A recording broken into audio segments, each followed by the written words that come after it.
all sorts of interesting background.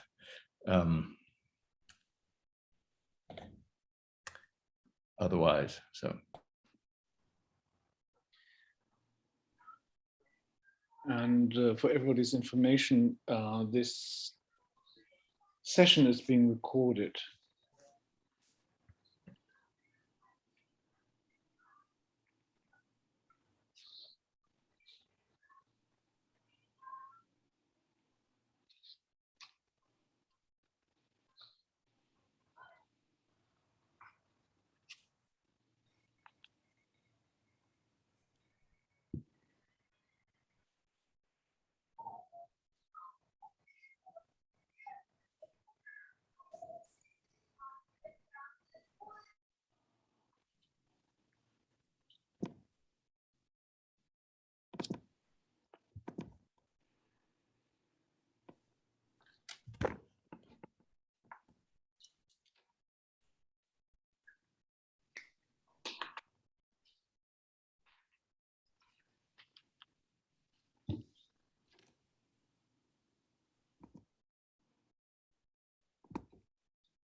Good evening, good afternoon, and good morning to everyone who's joining us today in the first session of the International Conference on Architectural Criticism 2021.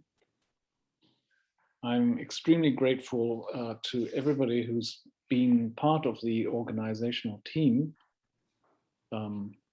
principally the members of the scientific committee from all across the world, from Shanghai to Buenos Aires, Greece, St. Louis, Mexico, Lisbon,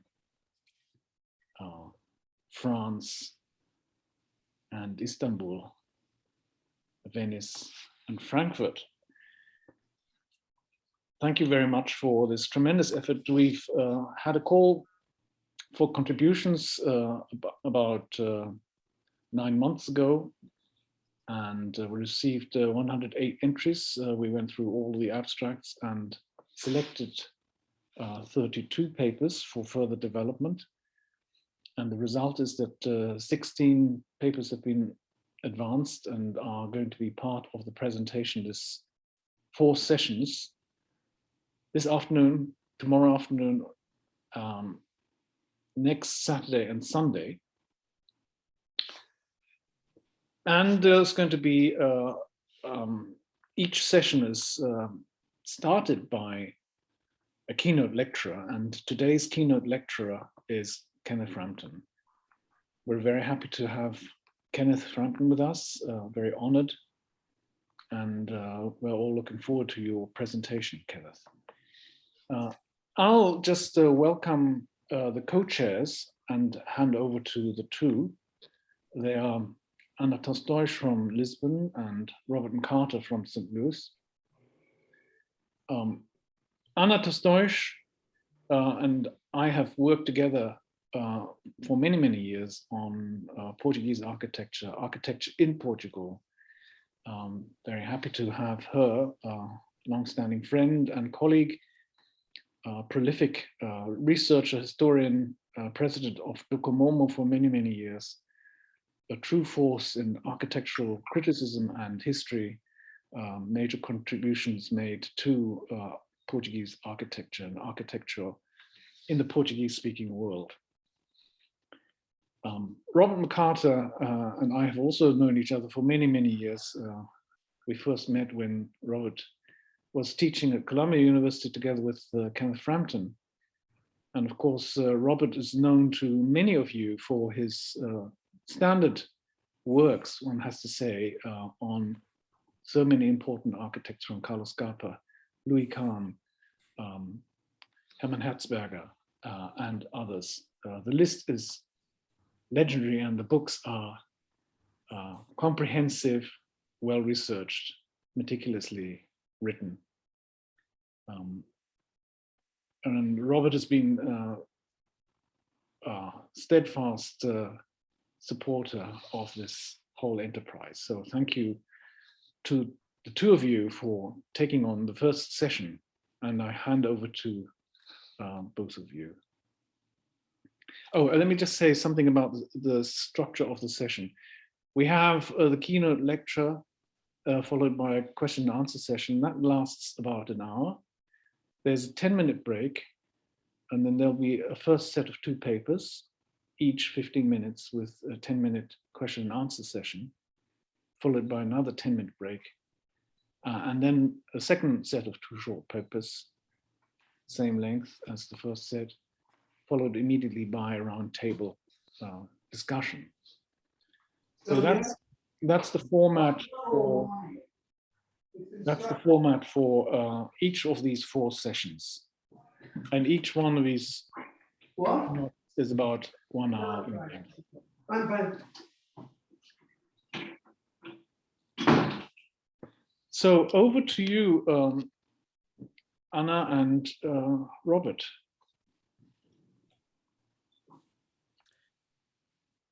Well, on behalf of Anna, welcome to the first session. Origins and Approaches is what the group has given it as a title. And I will now introduce our first keynote speaker for this first of our 4 days. I will give 2 introductions, both hopefully brief. One is the facts, and the other is the story.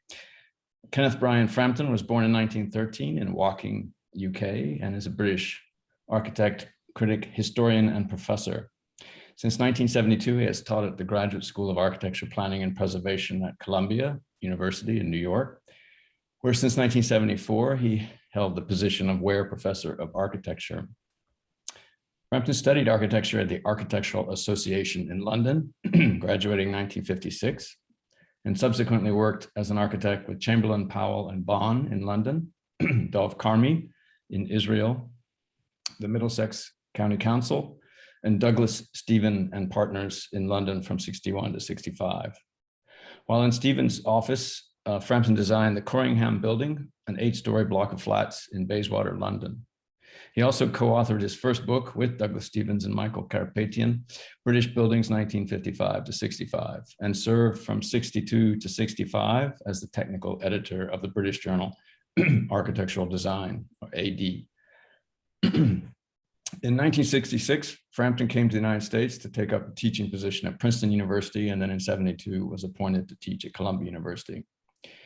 In 1972, he was also made a fellow at the Institute for Architecture and Urban Studies in New York, where he was co-founding editor of the journal Oppositions. Frampton has also taught at the Royal College of Art, London, the University of Virginia, Rice University, all 3 Swiss schools of architecture, that is the Academia de Architectura in Mendrisio, the ETH Zurich, and the EPFL Lausanne, and at the Berlage Institute Rotterdam, among other institutions. The canonical writings by Frampton include Modern Architecture, A Critical History, first published 1980, and in 5th edition published in 2020. Modern Architecture and the Critical Present, 1982. The essay I'll speak a moment further about later, Towards a Critical Regionalism, 6 Points for an Architecture of Resistance, 1983. Pierre Charot with Marc Vallée, 1984. Studies in Tectonic Culture, The Poetics of Construction in 19th and 20th Century Architecture, 1995. American Masterworks, The 20th Century House, 1995. Technology, Place, and Architecture, 1998. Alvaro Ziza, Complete Works, 2000. Le Corbusier, 2001. Stephen Hall, Architect, 2002. Labor, Work, and Architecture, Collected Essays on Architecture and Design, 2002. The Evolution of 20th Century Architecture, A Synoptic Account, 2007. 5 North American Architects, an Anthology by Kenneth Frampton, 2010. Kengo Kuma, Complete Works, 2012, which I believe was just republished again. A Genealogy of Modern Architecture, Comparative Critical Analysis of Built Form, 2015. and most recently, The Other Modern Movement, which is being published, I believe, this year, 2021. Frampton's teaching was the subject of a 2017 exhibit, Educating Architects, 4 courses by Kenneth Frampton at the Canadian Center for Architecture, which holds the archive of his teaching and scholarship. Frampton is the author of countless essays, chapters, and introductions. He's lectured extensively at universities and conferences around the world. He's advised numerous doctoral students, and he has consistently served on international juries, both in schools of architecture and for awards and building commissions. Among his abundant honors, including the ACSA Topaz Medallion for lifetime contributions to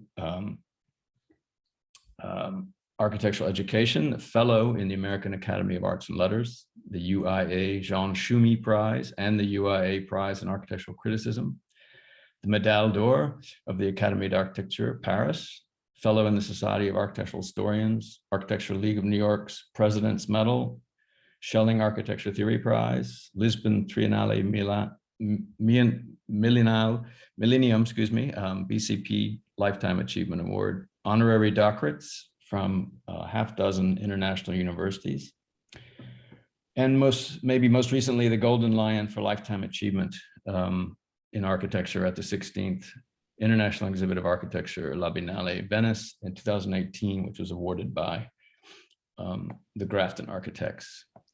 Frampton lives in New York City with his partner, the artist and cultural critic, Sylvia Kolbowski. Now I'd like to give, if you'll allow me, a bit more personal one, and this is excerpts from the introduction that my colleague Carla Britton, who I see is with us today, and I wrote for our Festgriff for Kenneth Frampton, entitled Modern Architecture and the Life World, Essays in Honor of Kenneth Frampton, which was published also in 2020. And we wrote of the lifetime of accumulated work by the way of which Frampton has sought to deepen our thinking about the commitment to the act of building as a matter of ultimate cultural significance that cannot be reduced to the transitory. As Frampton himself makes clear, quote, architecture as opposed to any other art form is irredeemably mixed up with the life world, end quote. And in this respect, it is architecture is as much a context for culture and life as it is a cultural expression. For Frampton, architecture is always a means for expanding horizons and for engaging a larger world. Modern architecture is understood as much as a social and political expression as it is an aesthetic statement. The innumerable professional connections that Frampton has made around the globe are a testament to the intensity of his personal relationships with colleagues, students, and friends. Rather than the disengaged observations of an outsider to practice, Frampton's criticism comes from his deep and nuanced understanding of the discipline, of the nature of the life and work of the contemporary architect, and of the larger historical and cultural context in which the architect operates, making his insights at once both pertinent and penetrating. The impact of Frampton's canonical Modern Architecture and Critical History, which was first published in 1980 and now is in its 5th edition, has led his Columbia colleague Mary McLeod to recently state, quote, Kenneth Frampton is arguably the most influential architectural historian since Siegfried Gideon, end quote. It is difficult to fully comprehend the enormous impact of Frampton's essay of 1983 towards a critical regionalism, a statement of opposition to the prevailing patterns of contemporary practice that many scholars consider to be his masterwork, and one which has exercised an outsized influence on generations of contemporary architects. And following the critical regionalism essays, Frampton's most important critical contribution could be said to the understanding of the discipline and practice of architecture could be said to be his Studies in Tectonic Culture of 1995. Here he outlines a concept of tectonic culture, which has rightly been understood as introducing an other or alternate history of architecture, one based not on the formal concerns of the art historian, but on the poetics of construction and the matters of making with which architecture as a métier is inextricably intertwined in its practice in the life world. It is my great privilege and honor to introduce Kenneth Frampton, our keynote speaker.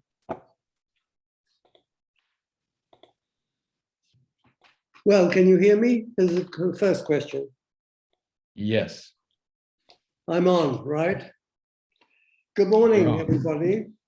I want to begin with a little prologue, of course, which is to say I'm greatly indebted to Wilfred Wang and to the directors of CICA for the privilege and honor of giving this keynote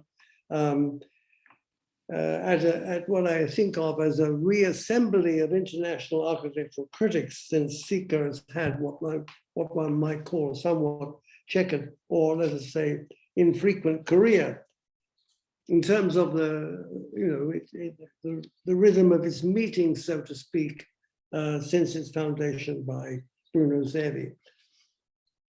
And it is in this regard, of course, an organization to which I've only been loosely or variously connected over this same period of time. I'm reminded in trying to address this question of architectural criticism of a collection of my essays that were published by Phaidon under the title Labor, Work and Architecture, in which the essays have been grouped into their three categories of history, theory, and criticism. And this led me after a while to think, though I was not the person dividing up the different essays, it was the editor, of course, am I strictly speaking a historian? Well, I don't think I am. I've not been trained as a historian. I can't really say I'm an historian. Am I strictly speaking a critic?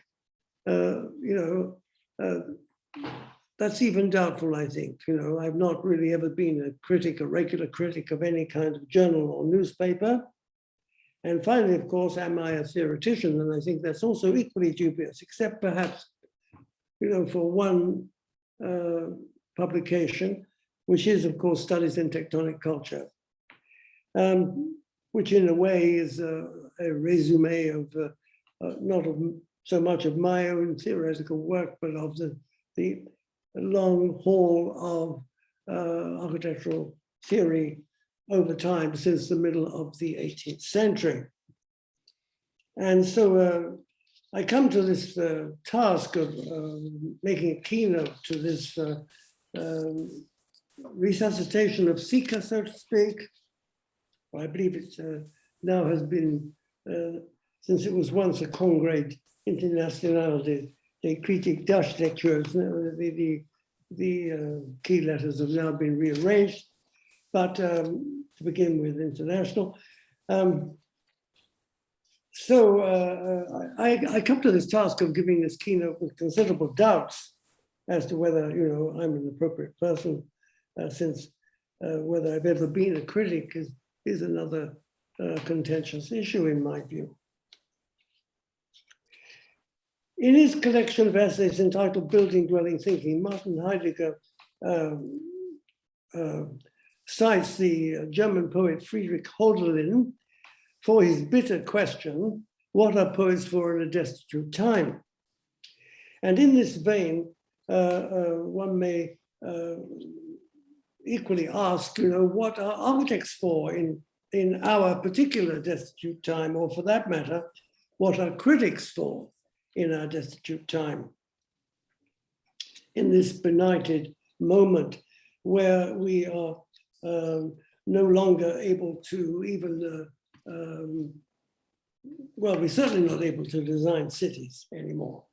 I think it's very significant that the last British New Town was inaugurated in 1972. And even then it's questionable whether it was really planned as a new town. And since then, of course, nothing. And that applies to new towns, I think, virtually over the entire world.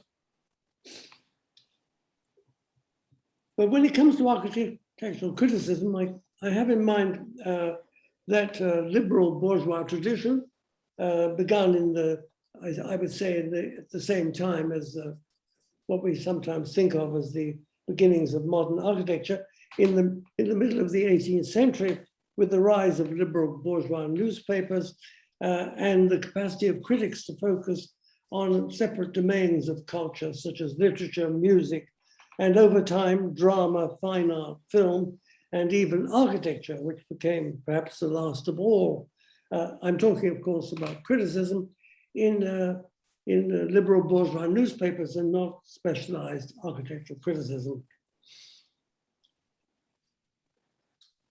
So I'm thinking in terms of newspapers of this sort of golden period after the Second World War, when Bruno Zevi was writing for the major Italian newspaper L'Espresso, and people like Stanislas von Moos was writing for the Neue Zürcher Zeitung, and so on.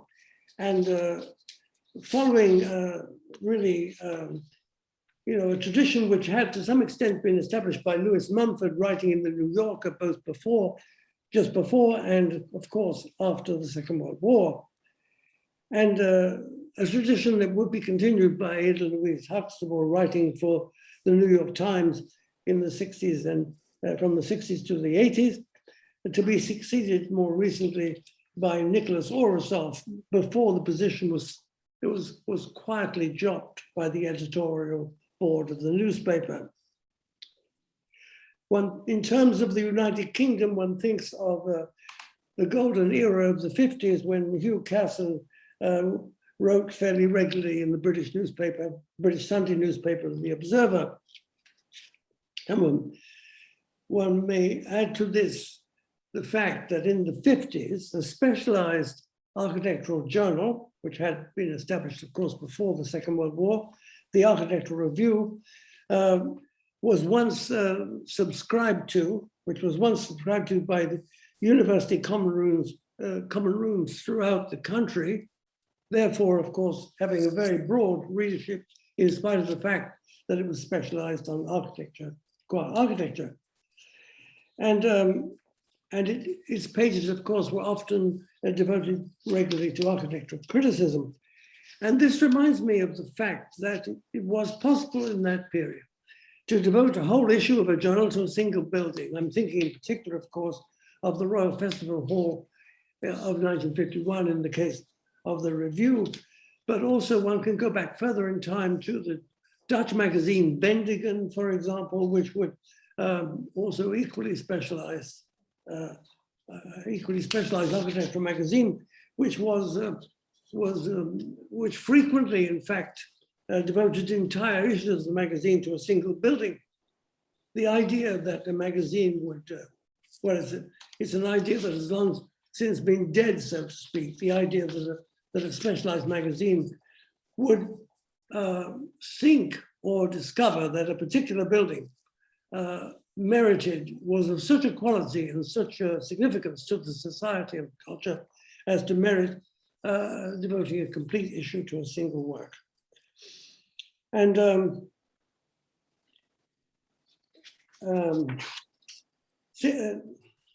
you could argue, I think, that since the Enlightenment, since the middle of the 18th century, up to the first 4 decades, let's say, of the 20th century, the practice of architecture as a material culture was always implicitly oriented towards maintaining a balance between the culture of building and the culture of nature, if one can say that. In particular, of course, one could think of maintaining a culture of architectural criticism in relation to politics and the frailty of human nature, not only towards the conversion of non-renewable sources, but also towards maintaining some kind of balance, according to the revolutionary slogan of 1917, to each according to their ability and from each according to their means. It's hard to imagine something more removed from this concept of a balance between individual wealth and the wealth of the society than what obtains today under the aegis of neoliberalism throughout the Anglo-American world, or in fact, one could say throughout the entire world, I think, under the impetus of globalized economy. The precept after 1992 to establish and maintain a welfare state, the precept after the Second World War to establish and maintain a welfare state and to set limits on the exploitation of nature could not be further from the wholesale destruction and pollution of the environment as we now find it worldwide under the neoliberal maldistribution of wealth, where above all perhaps in the United States, where it is estimated that the 50 richest individuals own the monetary equivalent of 160 million ordinary Americans. An imbalance greater than this is hard to imagine. While all of this may appear to be quite removed from the practice of architecture, it is a self-evident fact that the realization of durable fabric is always an expensive undertaking, and that architecture is quintessentially a civic art, and therefore it must, apart from the design of private dwellings or corporate headquarters, depend on the public realm for its support. And today, this of necessity, this support is of necessity closely linked to the issue of sustainability, and hence to durability in an even more absolute way, amongst other criteria. If there is one thing that is neither durable nor sustainable, it is, of course, suburban development, which is profoundly unsustainable in terms of both expenditure of energy, pollution of the environment, and the profligate consumption of agricultural land.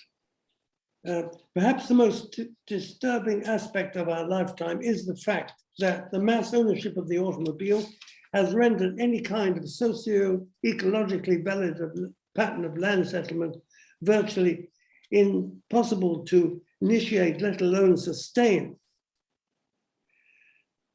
So the main task of the one-off architectural work remains the creation of a durable microcosmos. One thinks of, in particular, of the much neglected program of the school, for example, particularly in the United States, but also as a topic of design in architectural schools, above all in Columbia. The last time that anyone ever designed a school or set a school as a studio task problem, I simply don't recall. You know, it's so far back in time. I don't remember the exact date, but certainly perhaps, you know, the late 70s at best. And we know that one of the most important aspects of architecture is its capacity to be phenomenologically experienced by the human subject. And in this regard, we may look to the reintegration of tradition and the poetics of construction as a means by which this phenomenological experience can be most aptly articulated. In that sense, all building culture, past, present, and future, has a somewhat anachronistic character if one compares it to the latest advances of technoscience, for example. One is reminded at this juncture of the Spanish architectural intellectual philosopher Eugenio Dawes, who once formulated the paradoxical aphorism, "All that is not tradition is plagiarism." At the same time, the issue of sustainability and the social cultural relevance of the program should be an integral part of contemporary practice as far as the cultivation of architecture is concerned. And it is necessary, in my view, to devote as much time to the social, political intention and context of a work as to its architectural specificity.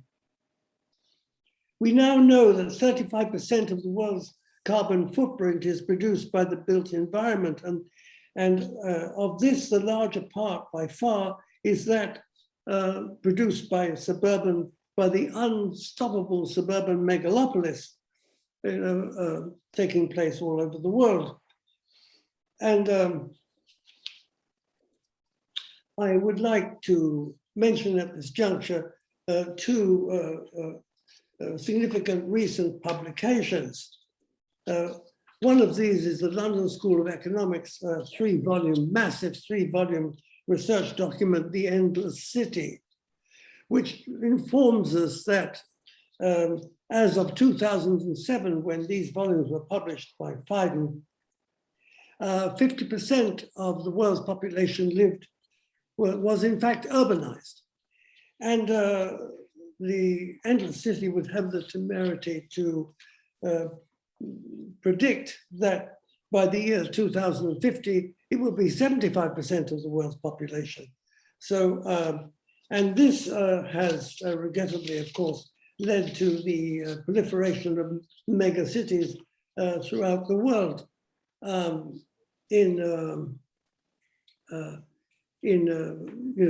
Mexico City, for example, I'm talking of cities that have populations of 20 and 30 million people, populations that totally outclass, of course, the populations of nation states, most nation states, that is, not all, of course, but particularly in Europe. And one thinks in this context of the ridiculous fact that the population of Iceland is 300,000 people, you know. So talking of critical regionalism, since this topic is inevitable when I'm where I am concerned, I think, though of course the person who first coined the term was, or in fact it was two people, Alex Onis and Leanne Lefebvre. But as Robert McCarter has remarked in his introduction, critical regionalism is a kind of a malaise from which I will never escape, basically, I think, because I'm stuck with this. It's entirely my own fault, of course, from the time of reacting to the 1980 Venice Biennale, and with this essay that was published in Hal Foster's The Anti-Aesthetic in 1983, towards a critical regionalism, 6 points for an architecture of resistance. And I suppose I'm still an advocate of an architecture of resistance, but whether this should fall under the rubric of critical regionalism anymore is something to be seriously questioned. I want to conclude with a sort of a brighter side in a way, when one thinks of the rather pessimistic trajectory that I have kind of outlined, and which, incidentally, I've not entirely finished with, because it's significant, I think, that the last edition of the fifth edition, in fact, published in 2020 of this history, this historical account of mine, Modern Architecture, Critical History, begins with a quote from Guy Debord's 1988 commentary on the Society of Spectacle, where he writes, it is indeed unfortunate that power, just at the moment when it is protected by the media from having to take responsibility for its delirious decisions, thinks that it no longer needs to think, and indeed cannot think. And well, this one might say, judging from the present ongoing political turbulence in the United States, particularly on the part of the Republican Party, testifies to the fact that power thinks that it no longer needs to think, and indeed cannot think. The second quote that comes at the end of the final chapter, which was the final chapter both for the fourth and the fifth edition, architecture, under the title Architecture in an Age of Globalization, is a quotation from Martin Connor's book. Well, really, it's a kind of assembly of conference papers, in fact, that took place from a conference that took place, I believe, in New Zealand, bearing the title, Is Capitalism Sustainable? And there, of course, he begs the question that it is, of course, not sustainable, that its ultimate collapse will lead to, and actually he uses the word inevitable collapse, will lead eventually to some kind unspecified general mode of socialist organization.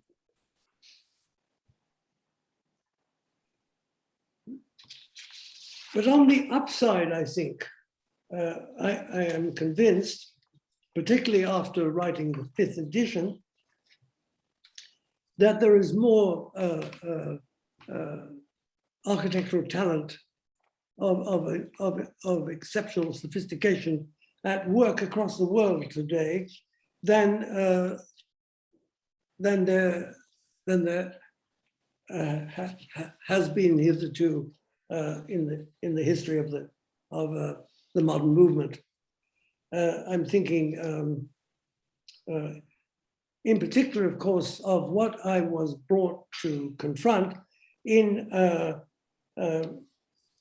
producing this 5th edition of the book. And here I have to pay a tribute to the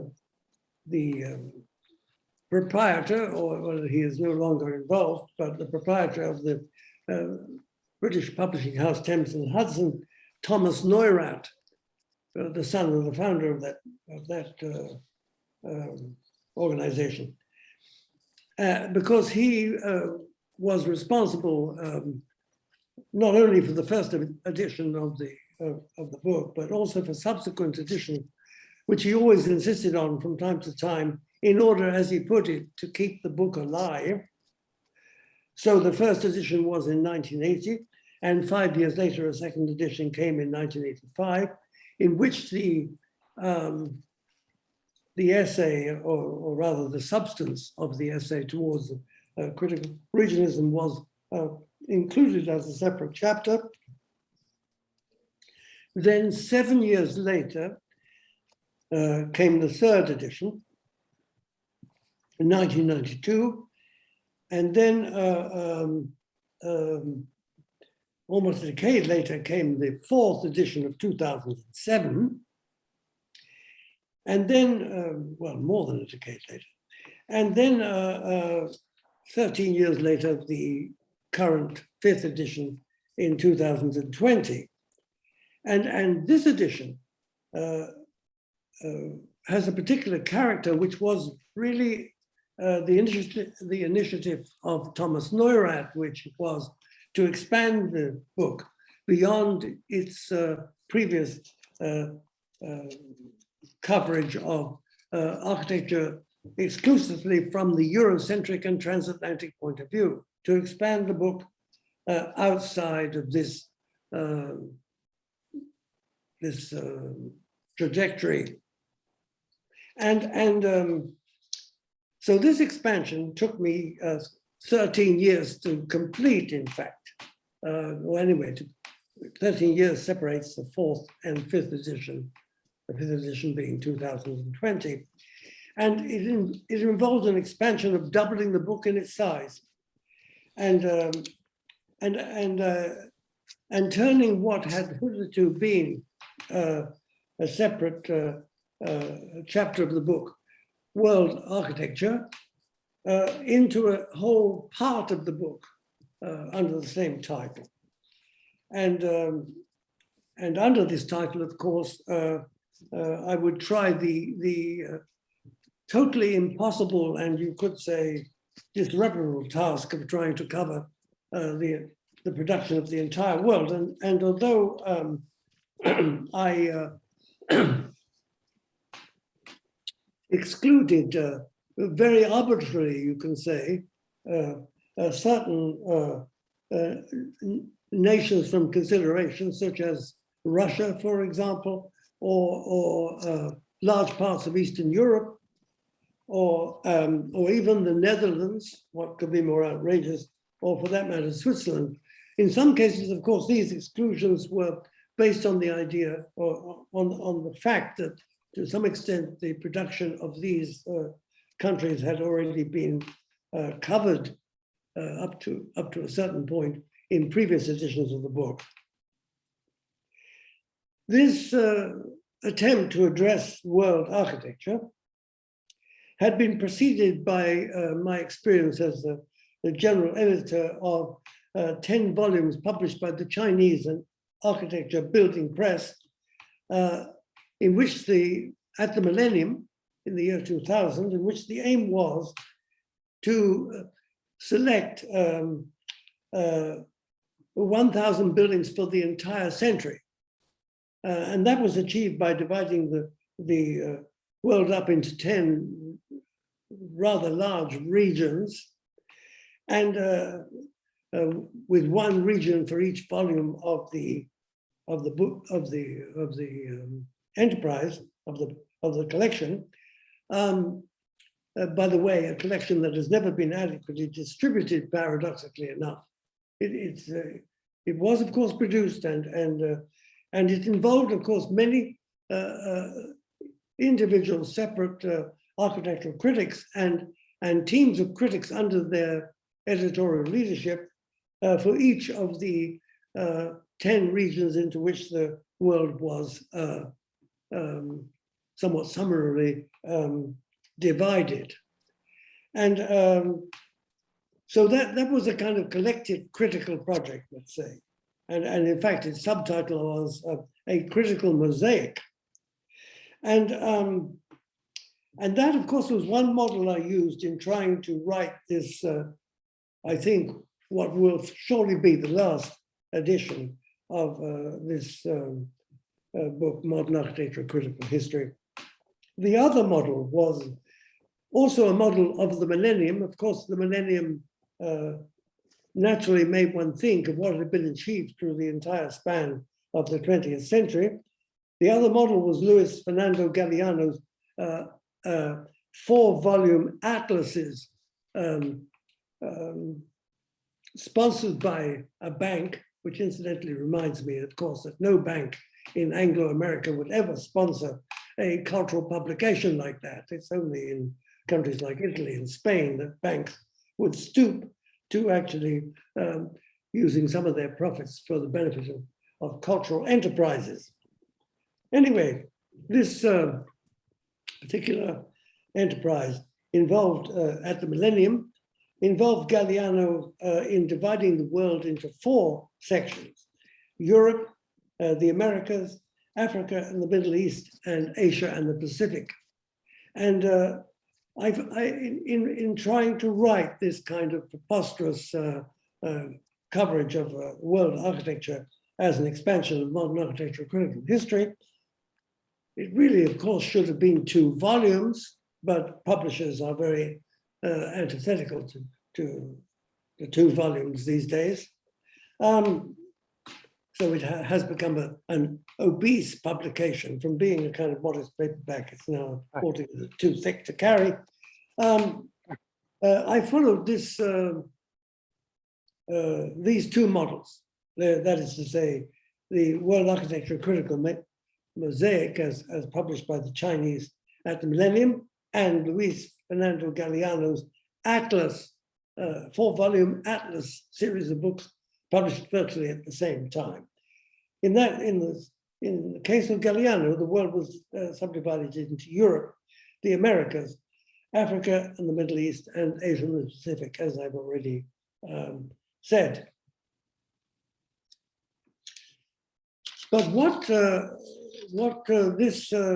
on this book, working on this expansion, this is impossible task of expansion, made me realize more than ever before this impossible critical problem of what do you include and what do you exclude. As I've already indicated, I included certain parts of the world very audaciously, sort of en masse, so to speak, Eastern Europe, Russia, the Netherlands, and Switzerland, for various reasons, which I've tried to at least suggest. But even with these massive kind of draconian omissions, the problem of inclusion and exclusion in any historical account obviously arises all the more, what can I say, precipitously today than before, you know. I mean, looking back on this history, on this critical histories, which I suppose perhaps is one of the reasons why I'm giving this keynote address. I mean, this use of the adjective critical. I am sort of compelled to admit that the first edition was in fact a kind of polemical advocacy of the modern movement up until you know, the 70s, in fact, you know, a modern movement in which I suppose I thought, well, certainly was to some extent directly involved.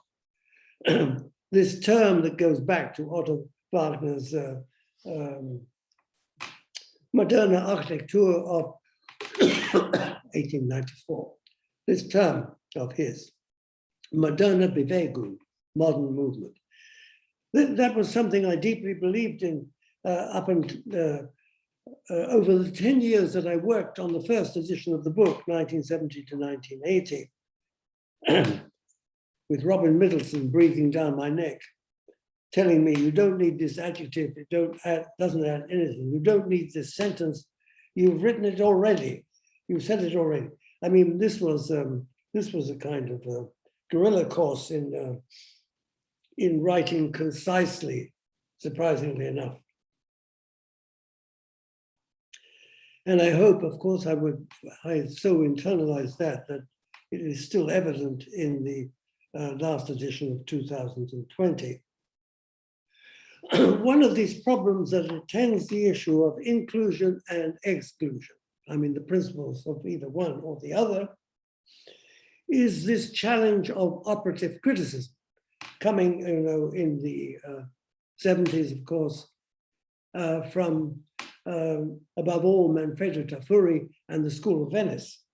And I have often, I think, been quite rightly accused of operative criticism, that is to say, criticism that in one way or another advocates a particular approach or manner to the issue of architectural design and for that matter, environmental design as a whole.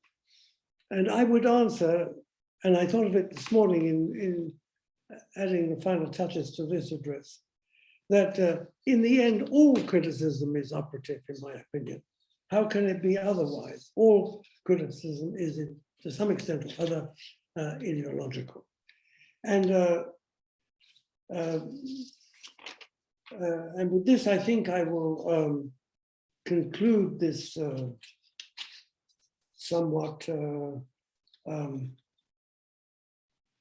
what can I say, meandering keynote address. Thank you.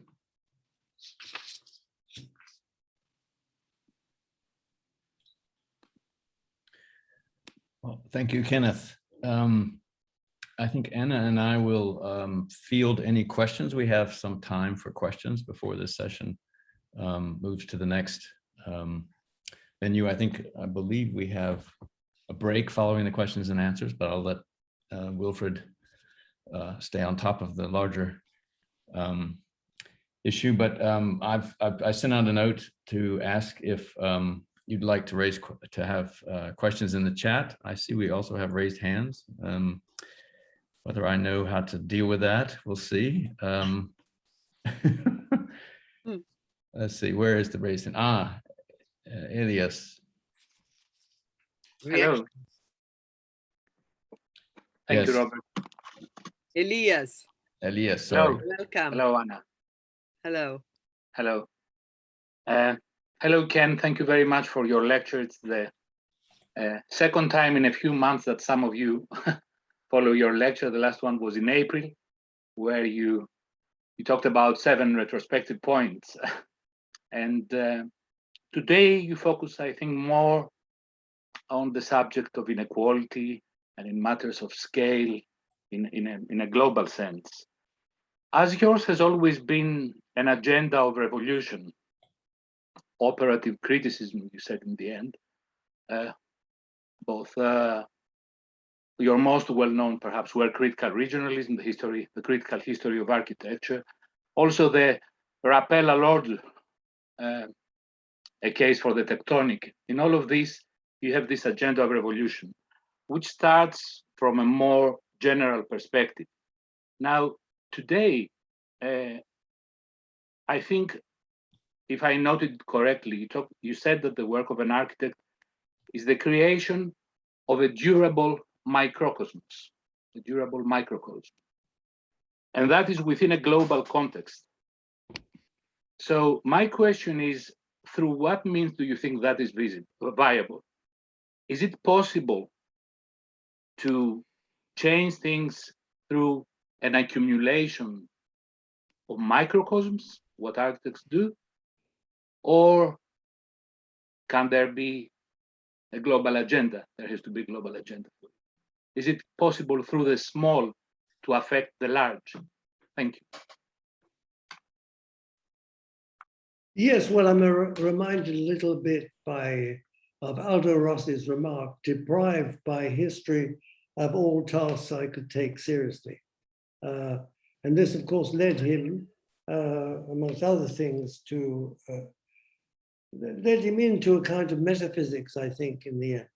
You know, he stepped outside of what Jürgen Habermas called the liberative modern project. And yes, can one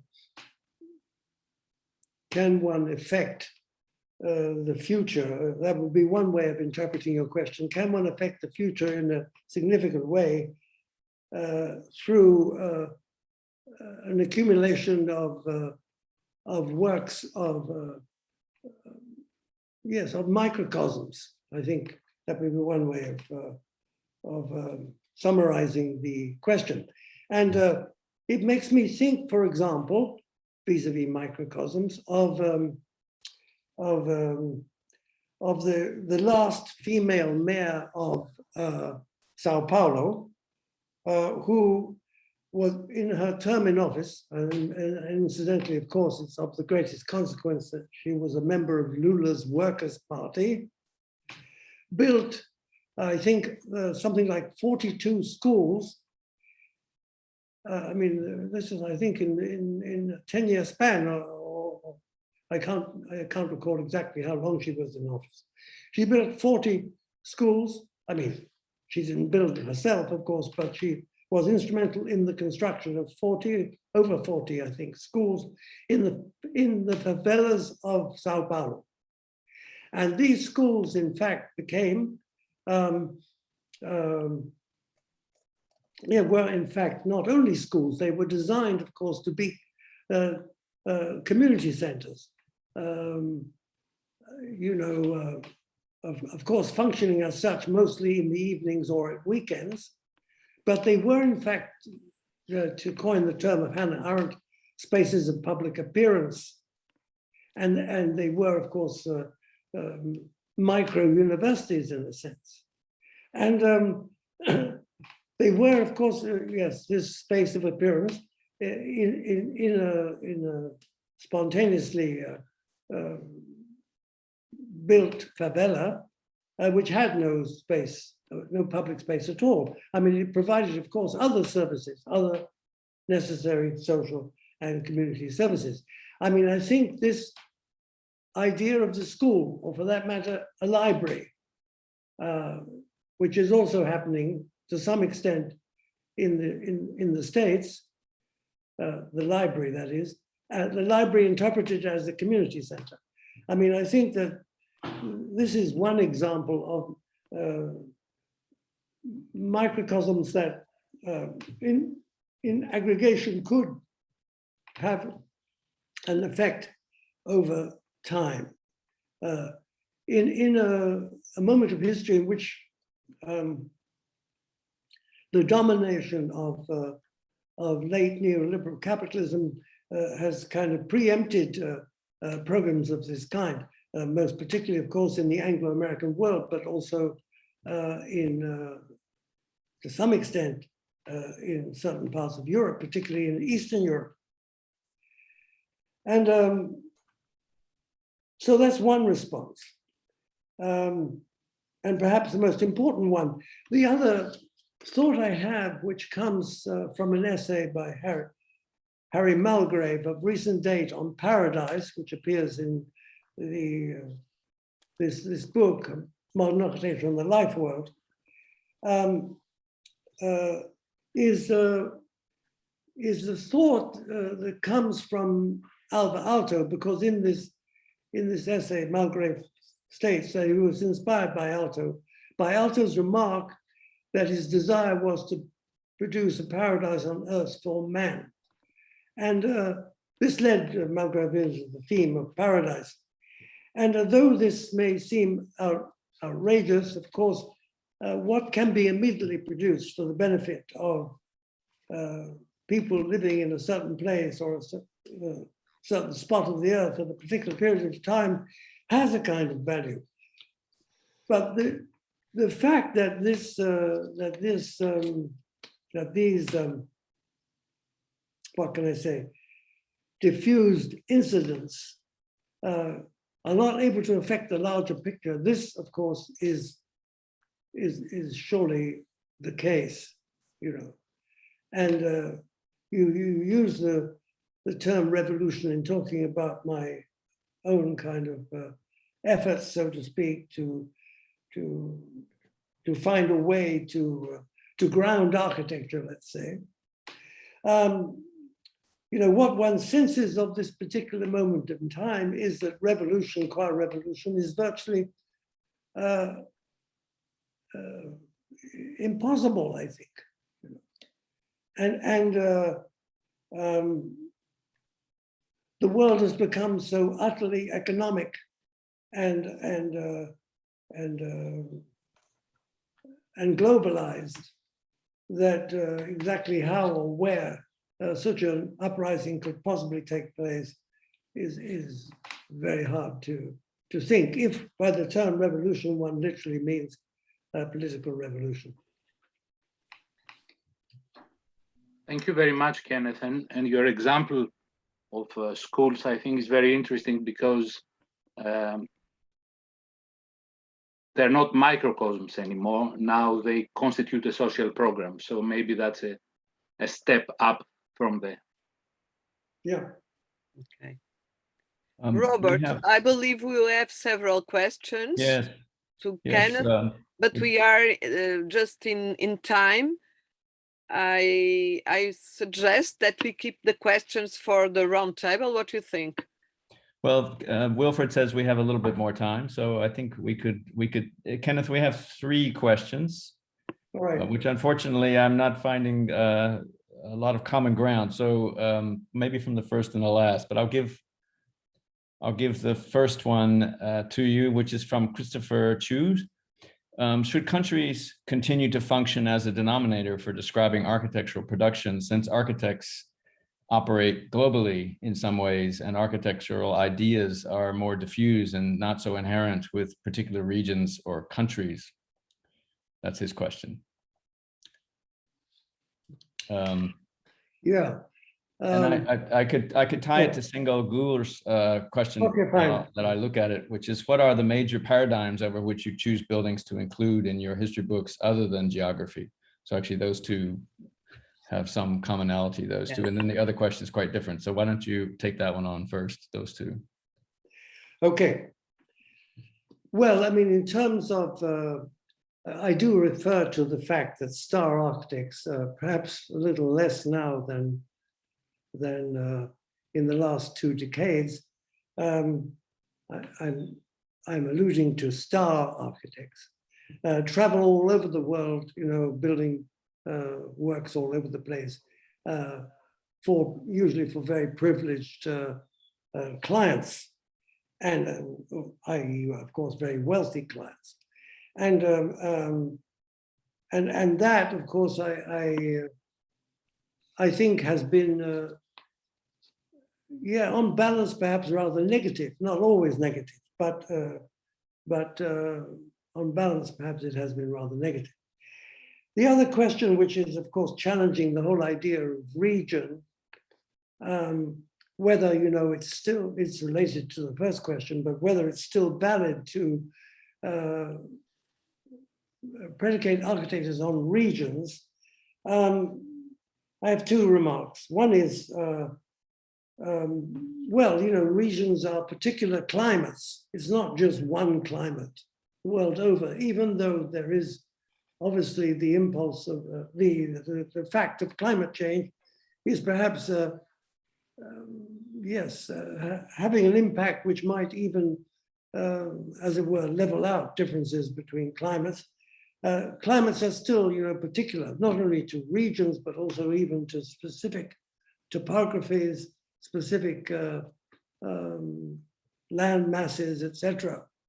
And therefore, of course, you know, what is the correct response to the particular climate or the particular site, above all the particular site, the topography, the local population, even. These are still, I think, fundamental factors that should be a key aspect of fertile architectural production.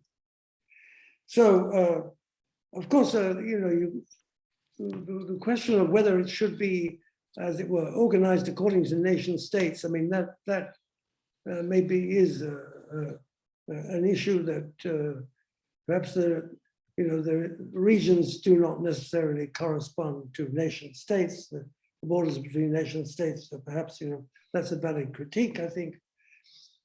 The other issue is, I think, the question of grounding architecture in the poetics of construction. And I think that is, here I'm touching on this question of criteria that were used for including this building and excluding that.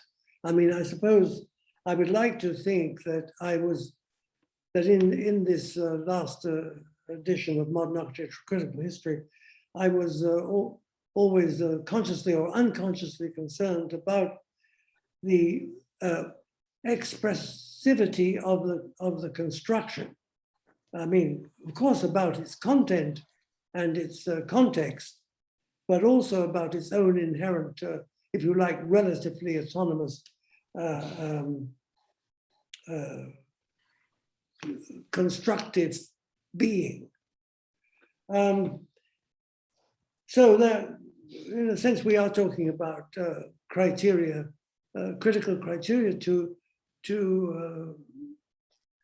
you know, include something or exclude something. We're exactly on that topic.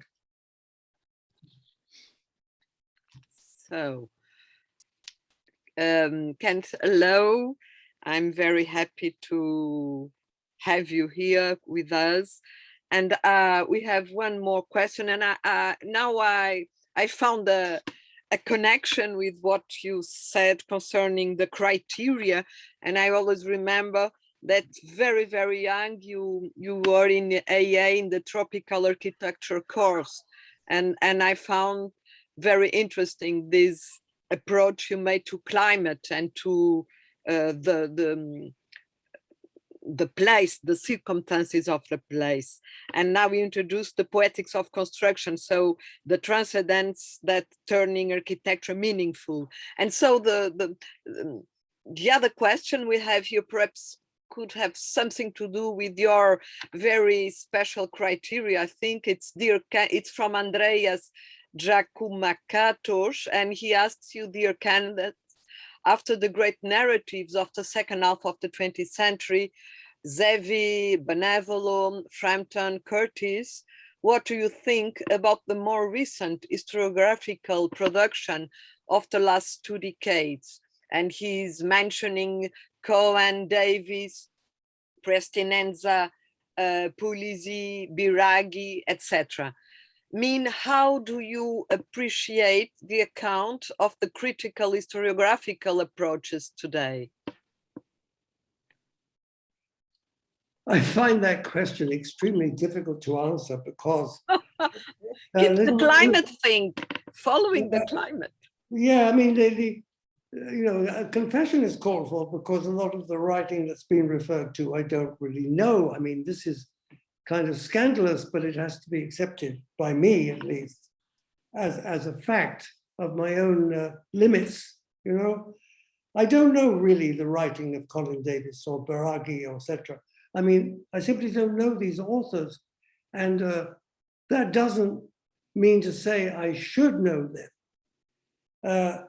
It's also a question of age, you know, the limits of age, I would say. I'm referring, of course, to my own age, but you know, one could use age in a more general sense.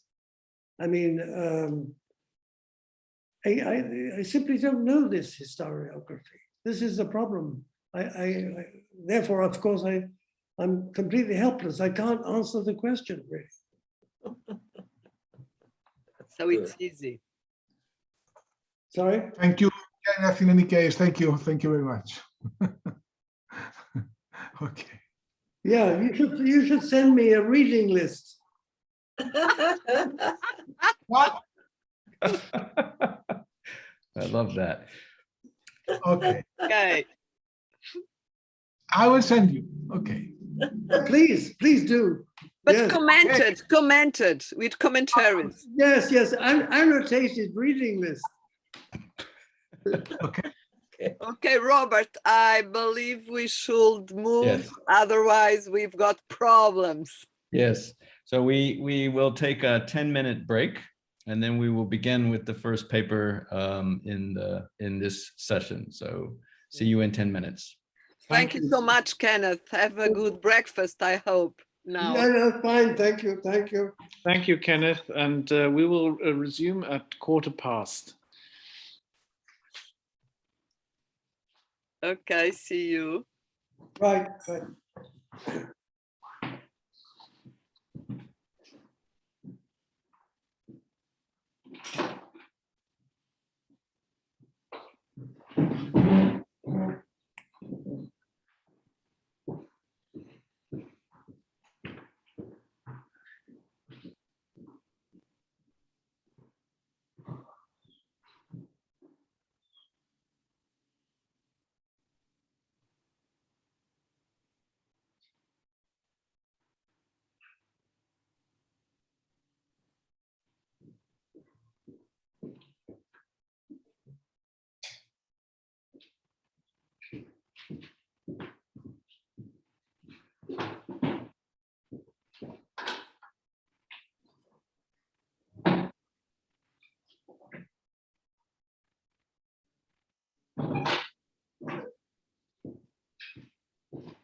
Wilfried, hello.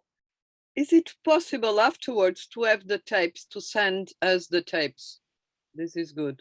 We will post them online. They will not be edited, so you will have access to the recordings on YouTube. Okay. And you will have. We will send the links afterwards to everybody. Okay. And there's also a transcription that is being prepared by Zoom, and that will also be available. I would say that they are of dubious usefulness. I had José Uberi give a talk, and I was watching the transcription at the bottom. It was riotously funny. Robert, turn your video on, please. Oh, sorry. Yes. So anyway, Jose Jose's English being what it is. It was, in fact, I had to keep from laughing. I had to try to turn it off because it was doing very interesting things. So with all of the foreign use of the foreign accents of the English, I'm not sure how the transcript will be so useful, but the video will be great. In the case of Kenneth's lecture, I think there's also intensive need of editing the transcripts. Kenneth, did you have a nice coffee? I hope. It's without sound.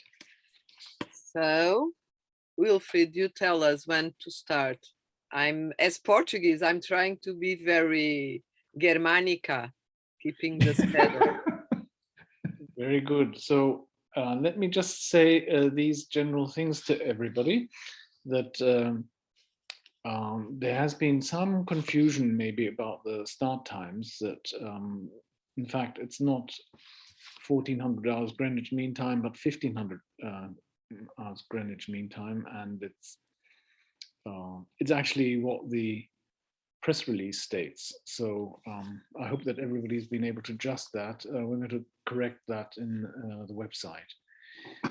The other piece of information is that you are being invited to participate in questions and answers, or the questions, by entering your question in the chat section, or by raising your hand if you want to ask the speakers directly. These two possibilities are available to people here. And so I return the floor to the co-chairs, Anna Tostões and Robert, to begin the first part of the short papers presentation.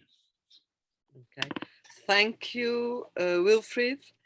On behalf of Robert, I would like to open the paper session, and I'm sure we are going to have a very interesting and stimulating session with discussions on different topographies and places, from Switzerland to Germany, from someone connected with Malaysia, and Flanders and Greece. And we start with Kostas Tsimbaos from Greece.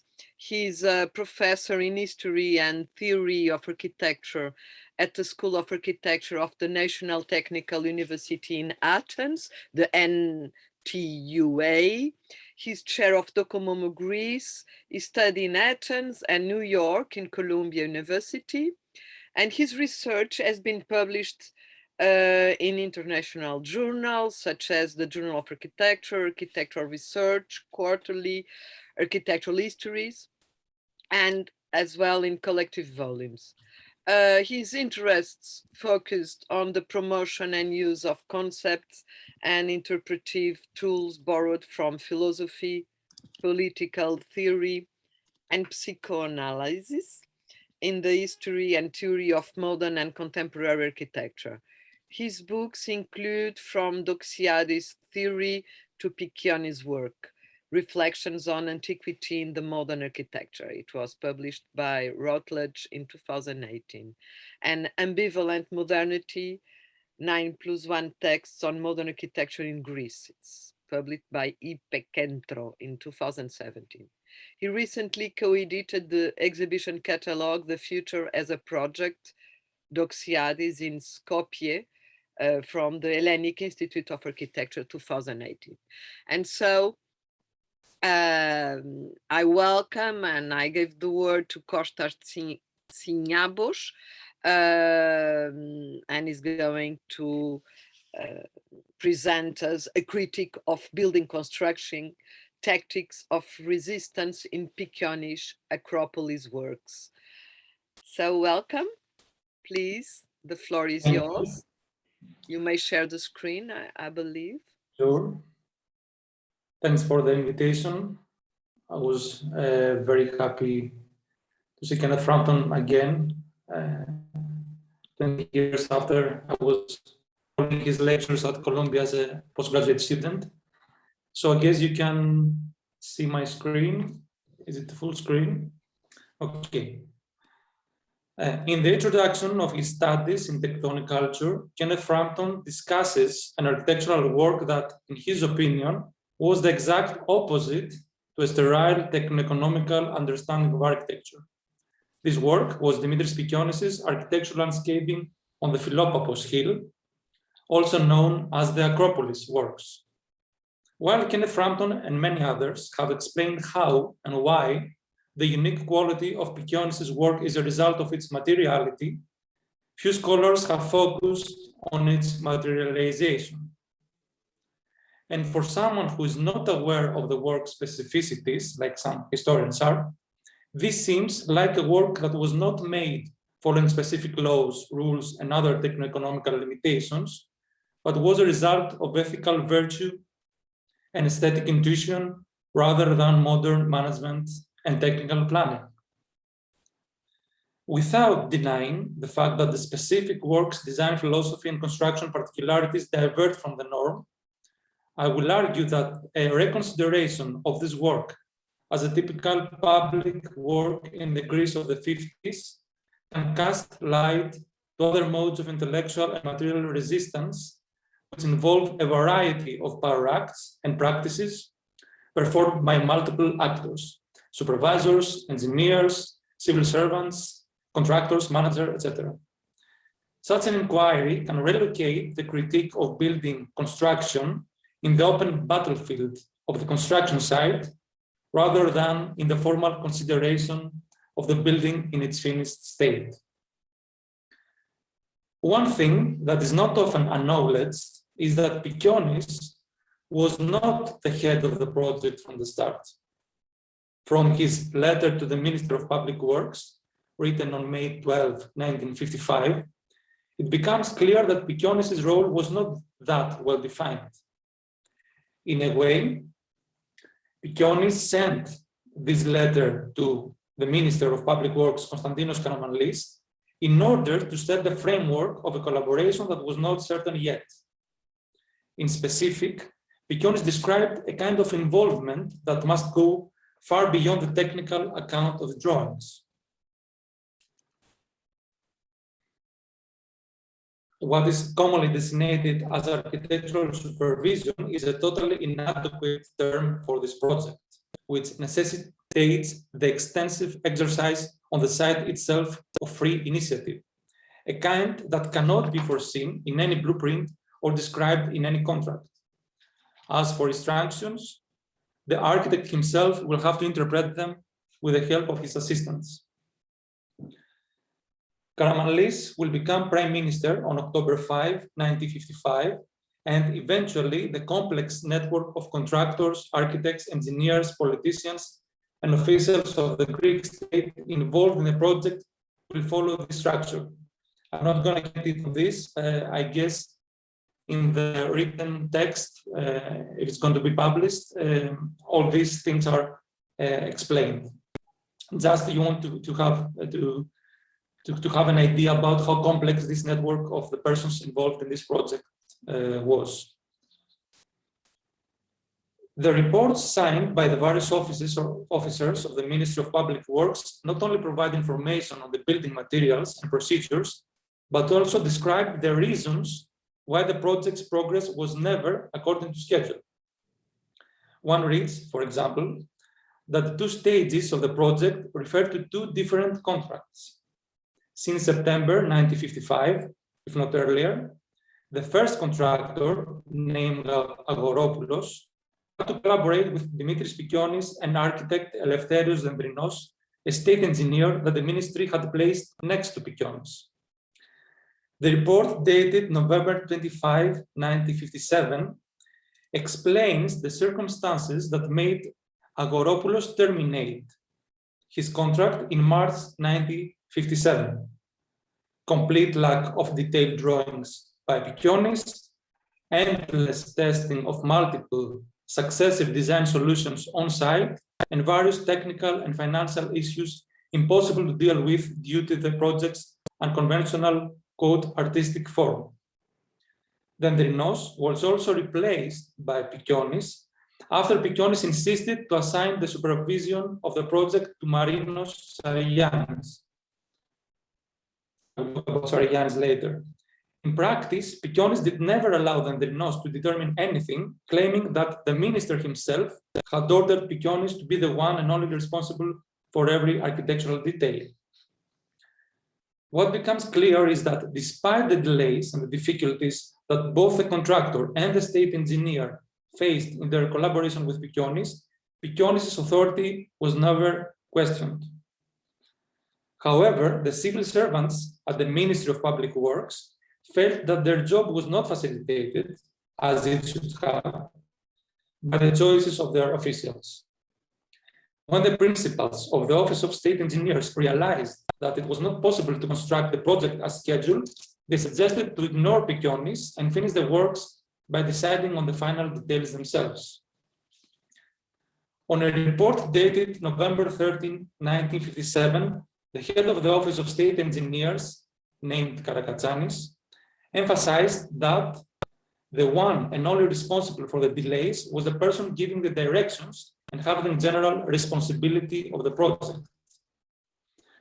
Quote, Professor Mr. D. Pikionis, who since the start and until this moment does not have the necessary drawings and instruction on time, and who despite the recent turmoil, he shows indifference and does not behave in a proper manner to our supervisors. A detailed description of the materials used in the various constructions, mainly masonry and timber, is also documented in the official consignment report dated January 27, 1958.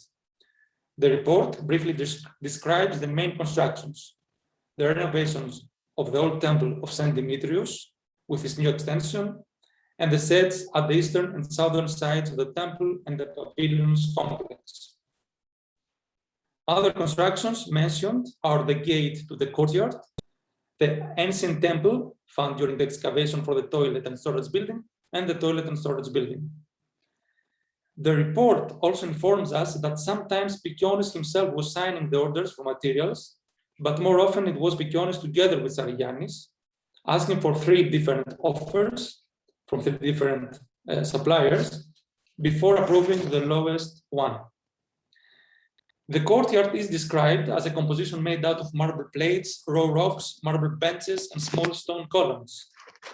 However, there is no mention to the layout of the courtyard, which was designed and constructed according to Konstantinos Doxiadis' system of harmonic regulating traces, even if Pikionis' successive efforts to reach the ideal visual balance of the various constructions by setting the exact visual angles and arcs with the use of sticks and threads was a time-consuming task, resulting in many trials and errors, various improvisations, and prolonged ponderings on site.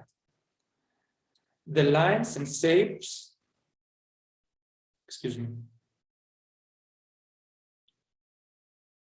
the lines and shapes on the horizontal level attest to the mental load and manual labor that this work needed, but at the same time, very few could understand why such an investment of time was necessary for such a simple construction. Similarly, the agreement mentions the renovations of the old temple with the use of Byzantine bricks and rich ornament. Yet, there is no reference to the recycled materials used that were taken from older constructions that had been demolished. These spolia, which were architectural elements and ornament from demolished 19th century houses and pavements, were not documented, although their meticulous implementation was one of the main reasons for the delays. The extensive use of spolia was also one of the main reasons Pikionis could not provide exact drawings, since he had to personally supervise every detail in order for every surface to acquire its proper artistic expression. Various kinds of timber were also used for the construction of the pavilions and the sets. Spruce and pine from Sweden, teak, chestnut, oak, elm, even raw trunks including their full foliage. Interestingly so, teak wood was used in large quantities, in particular for the beams and columns of the pavilions. The decision to choose such an exotic and rather expensive wood, and not an indigenous one like cypress or pine, was maybe a result of Piccionis' search for a Japanese aesthetic effect, expressed in the form of the two pavilions with their elevated wooden frames, white plastered walls, and cane mat ceilings. However, the most characteristically Japanese form of the complex, that of the wooden gate to the courtyard, sitting on 4 row rocks, was made out of oiled oak wood and not teak, pine, or cypress. In any case, the use of so many different woods and in different dimensions, cuts, and finishes was another reason for delay, since each piece had to be formed into something that was very specific and unique, but neither predetermined nor exact. Marinos Arigiannis was hired as a state engineer in 1940. A leftist since high school and member of the Greek Communist Party since he was a student at UA Athens, he had to collaborate with various contractors, engineers, local authorities, etc. during World War II and the difficult years that followed. In support of Arigiannis' application, Piccionis wrote a letter in which he expressed his gratitude to Arigiannis for showing full respect to the special requirements that the realization of such an artistic works demands. Piccionis underlined the fact that Arigiannis showed eagerness to support, quote, the artistic interpretation of the project because that was all it was about, and not at all a mechanical and soulless construction, concluding that I never had the chance to have a more harmonious and virtuous collaboration. In this way, Piccionis practically expressed his gratitude to Arigiannis for sharing a responsibility, the responsibility for the delays, actually, that was not his. Another person that came in support of Arigiannis' application was the head of his office, Karakatsanis. But Karakatsanis' motive for supporting Arigiannis was actually his disapproval of Piccionis. The praise of his employee as a very good civil servant aimed at illustrating Piccionis as unresponsive and unreliable. At another level, the higher technical council rejected Arigiannis' application for promotion with the excuse of the delays in the Acropolis works. Avoiding to name Piccionis, Arigiannis explained that it was not possible to be on the construction site all the time, since he had to visit factories and quarries, quote, traveling in long distances in order to find the proper woods, raw woods, wild irregular trunks, raw stones, sea stones, etc., needed for the construction, end of quote. At the end, all these difficulties that Arigiannis had to overcome reflect the obstacles that his leftist political identity posed in a conservative political milieu. But it was exactly his acquired skills of concealment and distraction that helped him keep his position with giving Piccionis all the time he wanted. Being loyal to Piccionis and his officials without betraying his principles and ideals. According to Kenneth Frampton, only an arrear-guard has the capacity to cultivate a resistant, identity-giving culture while at the same time having discrete recourse to universal technique. But how could someone define arrear-guard in the case of the construction of the Acropolis works? What I have tried to show was that in this case, the definition of arrear-guard was neither limited to the architect, nor to the kind of architecture to be built. Arrear-guard emerged as a fluid formation, an unstable network of different actors and agents who defended their common interests as colleagues working for the same project, while often competing each other. In other words, the established system of modern technocrats and political officials proved to be more open and flexible than its conservative identity prescribed. Although everyone had to follow strict timetables and specific protocols, many actors succeeded in finding ways of diversion and distraction. It was a deep respect to Piccionis' work that provided the alibi for the development of various arrear-guard tactics of resistance. It was also modernity's inherent degrees of freedom that allowed for a mobilization in defense of a project that was against the myth of modern progress itself. It was finally a kind of insight by the political administration that made them turn an old man's anti-modern dream into a public work, symbolizing post-war prosperity. Thank you.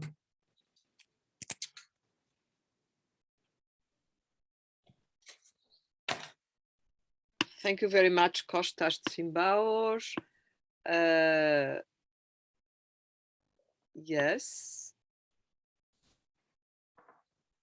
Yes. I was wondering if there's questions concerning Kostas Tsimbaos' presentation on Dimitris Pikionis and the timber and all these things. I think the questions are posed after the second presentation, if I'm right or not. No. No, it's now. They can Okay. be asked. They can be asked now. Okay. So Just go to- ahead, please. Jean has a question. Hi, it's actually more a historiographic question. I don't know much about this project. Those Sorry. We lost him. Yes. okay. Can you? There we go. Those pavilions and the pathway, the stone pathway, they were commissioned as part of some sort of political project. Why there was this commission in the first place? Yes, this was actually a very important public commission related to the tourist development of Greece in the 50s and Athens in specific. So it was a kind of development of the hill across the Acropolis that was an area kind of neglected at the time. And that was what Pikionis, and actually that was Karamanlis's program to assign this project, which is actually a very large landscaping and architectural project, in order to make this area, which is adjacent to the Acropolis Hill, much nicer and much more attractive to tourists and to the local people as well. And this is interesting because the project itself is a project of development. I mean, although it seems that it has an identity which is what I was saying, against this modern progress, it is a project of modern progress at the same time. And what the last image was showing was exactly that in the leaflet of the government, this project was promoted as a project of progress and prosperity.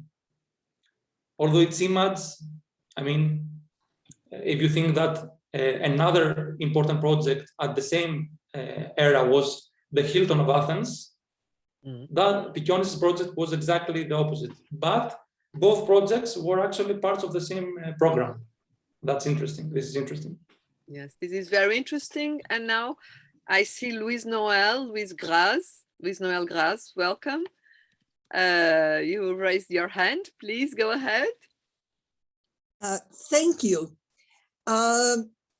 What you presented, I think, is very well-rounded and with very good information, especially images of the time of the building. How is it today? Because I think part of the criticism could also be not only what happened then and the assessment of that, but how is it today? It would have been good to see some photos. It's a long, long time since I haven't been in Athens, how it looks nowadays. Thank you. Yes, that's, you're right. We will be all very sorry to see current pictures because it's not in a good condition, unfortunately. And it is a shame because there were many efforts to restore this project. There is even, let's say, all the documentation needed is there. All the drawings are there. I mean, we have everything we need to make a proper restoration of the project. the cost is not that high. I mean, it's just wood and stones. You can imagine that's not something, it's a big deal to fund this project. As a School of Architecture in Athens, we applied a couple of years ago for a Getty Grant, you know, this Make It Modern again. We didn't get it, unfortunately. In any way, for many reasons, the current condition is not good at all. I mean, it still functions. It's still a place where many people visit.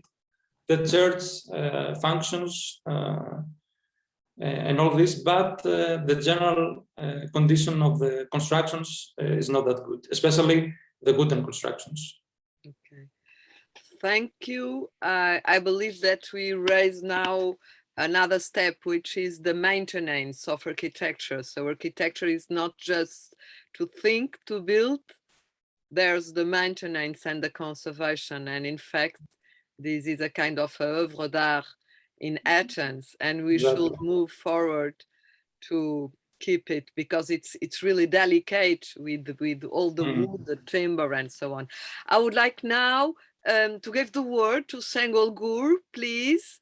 I believe she wants to ask you or us more things. Please, Sengol. Oh. Thank you.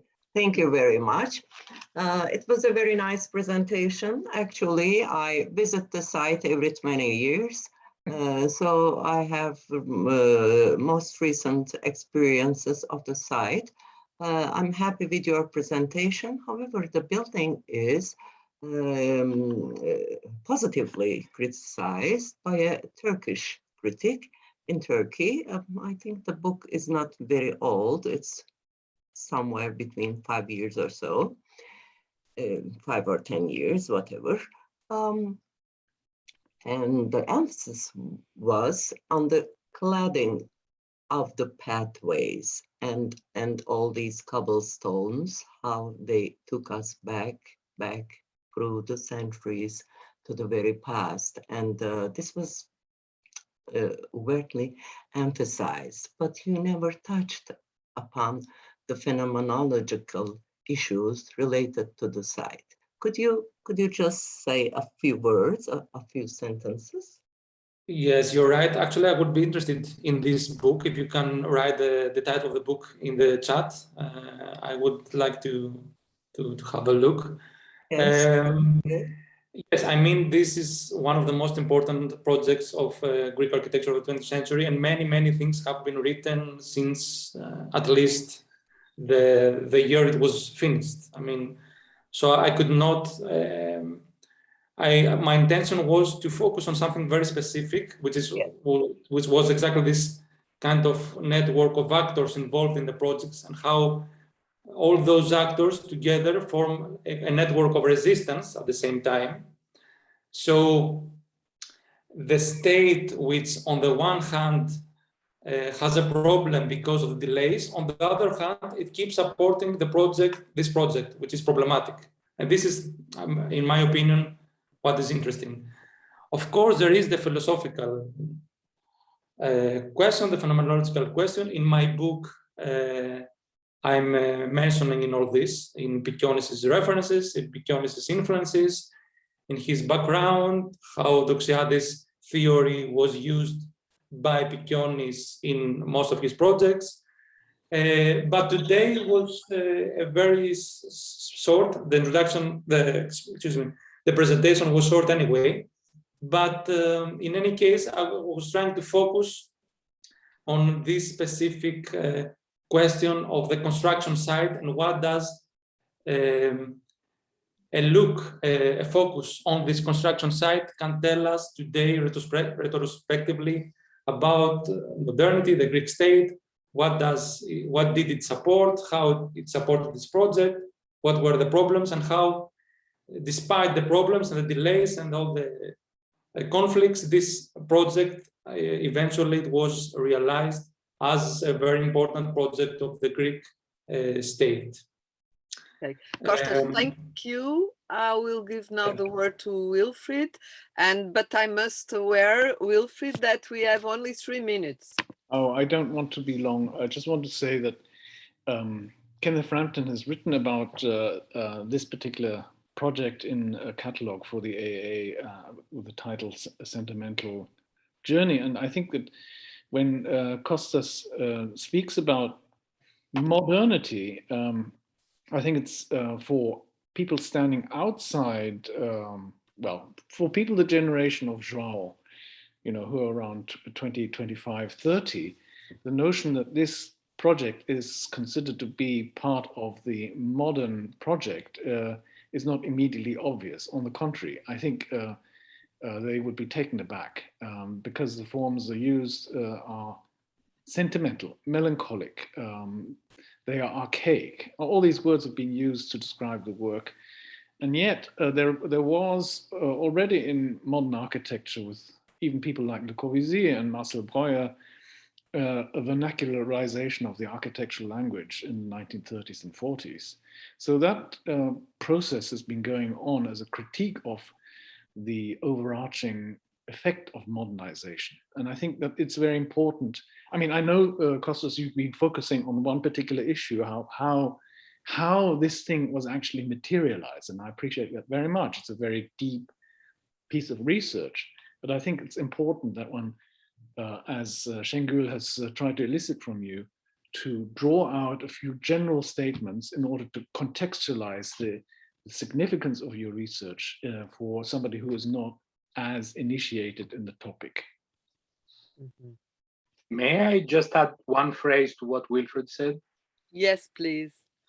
I think in exactly the point that Wilfred made, that Kostas' observation that the Piccionis' work was part of the modernization of Athens in the 50s and 60s under Prime Minister Karamanlis is very important. He mentioned it, and I think it could be stressed because that would help to set up the agenda to discuss what Wilfred Wang just mentioned. Okay. So I think we may move, and I would like to add something too to this sentimental journey. Of course, I immediately remember the title, the Kenneth Frampton title for Álvaro Siza, the Professione Poetica. So it's this poetics of construction that makes the difference. And that's why we are talking about architectural critic and not constructional critic. Just that's a difference, I think, and we all are deeply grateful to Kenneth Frampton to have this incredible overview. I was in Okinawa 3 years ago, and I visited the municipality of Okinawa, so the southern island of Japan, and I was wondering, oh, it's incredible. Kenneth Frampton wrote about it in the 60s. That's it. Okay, now I think we should move, and we are keeping this kind of, I would say, spiritual, meaningful capacity of architecture to move us. And this is what Caroline Voet, I hope to pronouncing it quite correct, is going to bring us. She is professor at the KU Leuven Faculty of Architecture and founder of the Voet Architecture in Antwerp. She holds degrees in architecture and arts from the Architectural Association in London and the Henry van der Velde Institute in Antwerp. Her research and teaching focus on design and spatial systematics and young architectural heritage, and has been published in, for example, AER Key and Interiors Routledge. For educational purposes, she is building the research platform www.Dom Hans van der Laan, Netherlands. It's very interesting if you go there. She wrote for the architectural yearbook Flanders, and in 2016, she was co-editor of the book Autonomous Architecture in Flanders. She published Dom Hans van der Laan, Tomelille with Architecture and Natura, from Amsterdam in 2016, and 2 years after, Dom Hans van der Laan, A House for the Mind, in the Dam Architecture Book of the Year. After working in the offices of Zaha Hadid and Christian Kikens, Caroline Voet started her own award-winning practice, Voet Architecture in Antwerp, Belgium. They focus on heritage reconversions and the design of public interiors and scenography.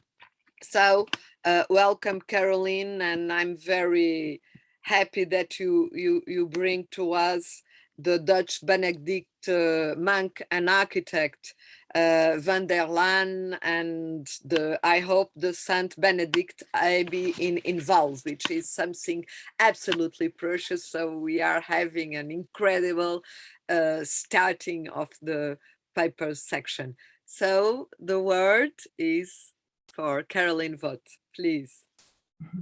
Okay, thank you, Anna, for this introduction. You can all hear me well? Yeah, okay. I only have 15 minutes, Anna, and it's also not gonna be about the Abbey in Vals. So I'm gonna dive into another Abbey, and I'm bringing it into the perspective, of course, of this conference. I will start sharing my screen like this, and then I go here. Up. You all see the full screen now? Okay, okay. So I'm going to talk about paradigms of design and deep readings. So I'm actually taking Thomas van der Laan's Abbey as an excuse to talk a little bit about this.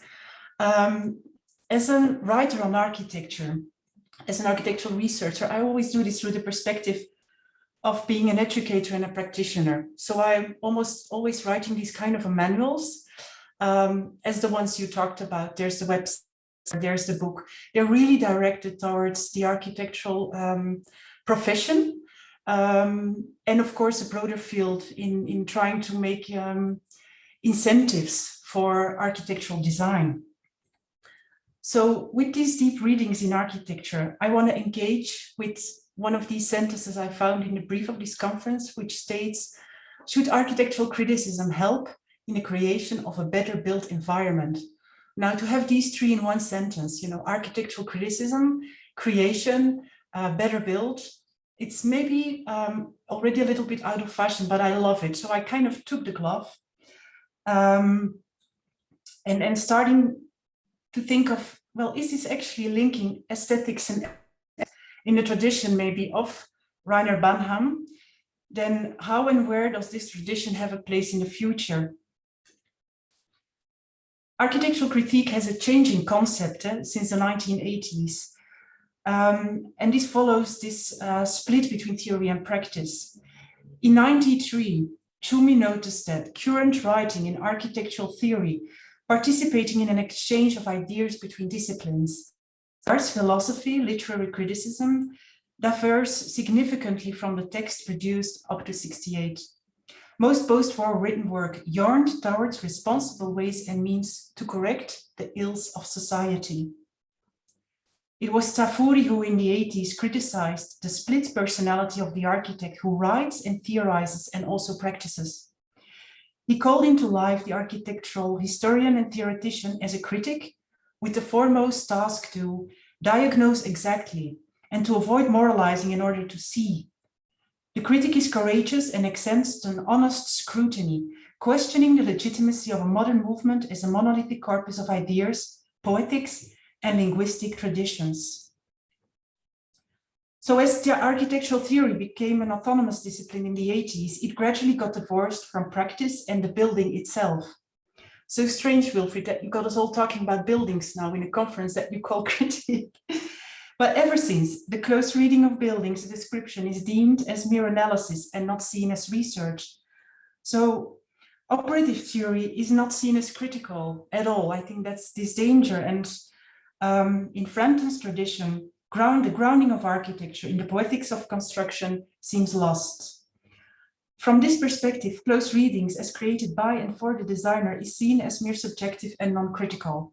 as intentions of the architect cloud judgment and disable the exact diagnose scrutiny.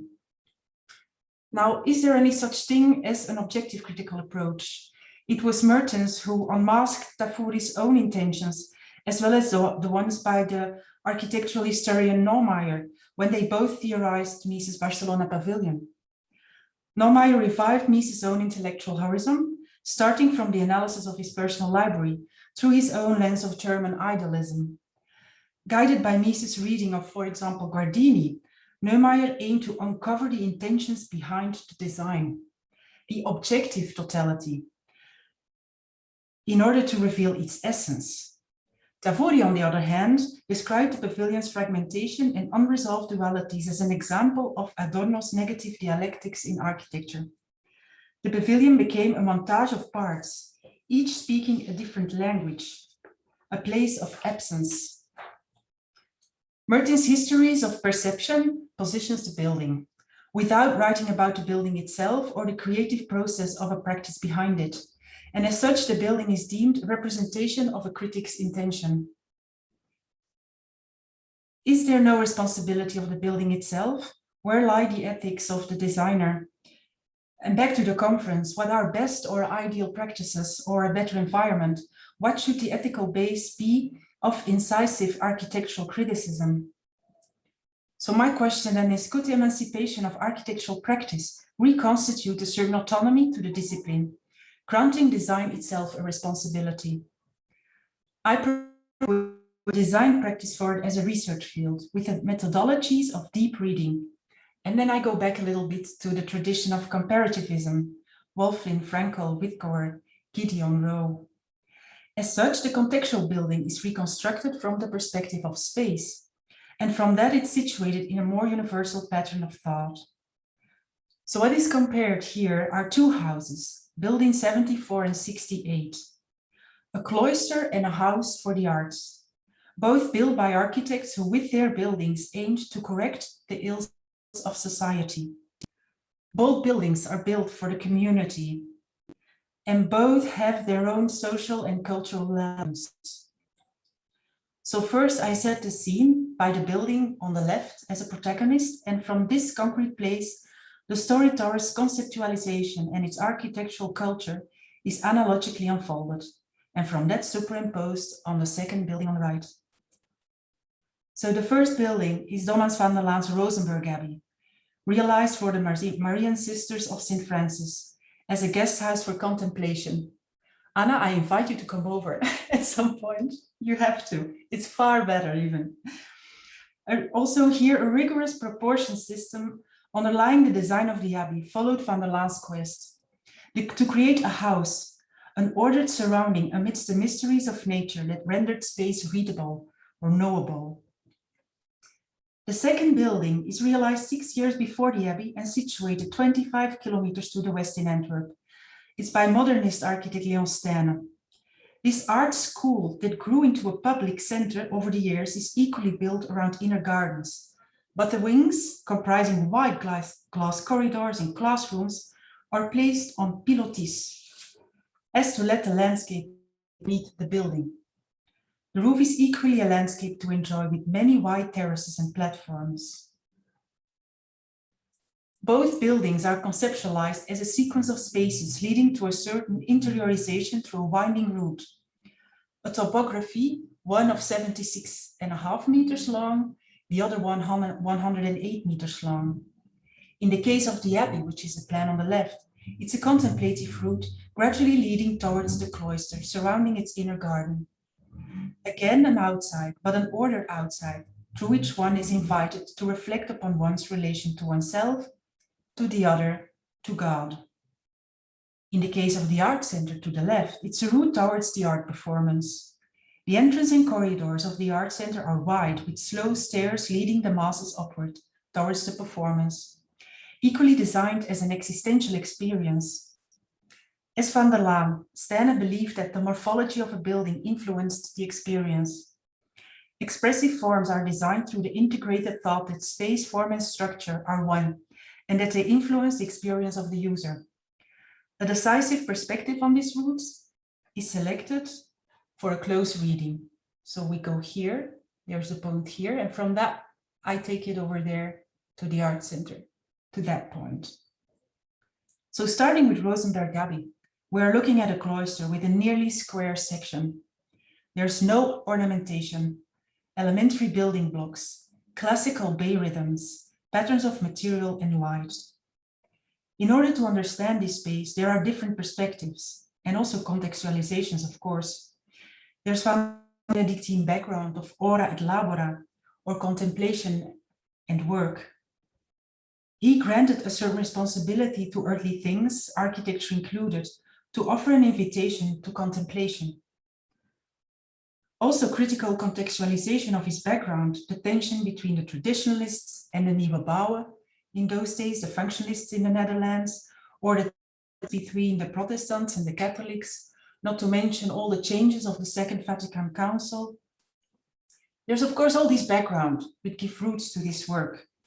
But fortunately, Van der Laan was one of those practicing architects who also wrote, and he wrote his Manifesto Architectonic Space. He wanted to identify a logic, just like Vitruvius did with his Logis Opticos in the book, De Architectura. Van der Laan placed spatial experience in a central position, focusing on the human habitat through philosophical dualities as inside and outside, mass and space. Central here is the concept of nearness, which you see in the cella on the top right, a small space for one person where the relationship between space is intrinsically defined as 1 to 7. This building stone is not just only abstractly there, it's breathing throughout the whole abbey as a modular building stone, as the walls are 50 centimeters and the width of this cloister is 3.5 meters. So literally it's translated. The cellas then stretch into galleries and are superimposed into halls, which is basically the theoretical background of the ground plan of this abbey as well. In order to come closer to the actual build space, Van der Laan gives us one clue when he references the phenomenologist Otto Friedrich Bollnow with his theories of the articulation of space and its experience fields, mentioned Raum. In his aim to penetrate more deeply into the relationship with space and thus in the nature of human spatiality, Bollnow differentiated 3 emerging forms of individual space around a person: the workspace, the walking space, and the visual field. The first one, the workspace, being one's own perimeter projected outward, so it's more or less 3 to 4 meters wide. It's the cella again. So Van der Laan literally translates this into architectonic space: cella, court, and domain. This spatial interpretation of the concept of understood space enabled Van der Laan to develop his own interpretation of the Neoplatonic idea of mimesis. Walls and their numeric geometry are there to surround us like clothing, exchanging and communicating. Nevertheless, it's only through the deep reading of the building itself, and that is through the slow process of experiencing it, that the spatial dynamics can be unfolded, and these are the ones that reveal the true nature of Van der Laan's intentions. We return to the cloister, which we understand now through the concepts of nearness and superposition. The floor pattern demonstrates something peculiar. There's a small shift of 14 centimeters between the cloister and the perspective towards the bell tower and back gardens, which is here. Porticos frame the wandering route towards the cloister and the garden, while the split opens up the perspective ever so slightly. Although the abbey is the embodiment of a progressive movement from outside to inside, space is never ending, and it's exactly this humanizing effect Van der Laan was looking for. Always there is a faraway perspective towards the outside, towards the wild, immeasurable nature, superimposed on the inward movement. Cellas and galleries, courts and domains are designed with an emphasis on the spaces that arise, dealing with spatial extension, movement, and outward perspectives. Bollnow refers to Burckhardt's description of a mountain peak, where spatial expanse is directly converted into an expanse of the soul itself. In the case of Van der Laan, induced by a very specific small slit in the cloister. The small slit at the abbey provides me with an equally moment in the other, seemingly very different architecture of the art center. It gives me the tools and the methodology. It's a moment right before one enters the performance hall.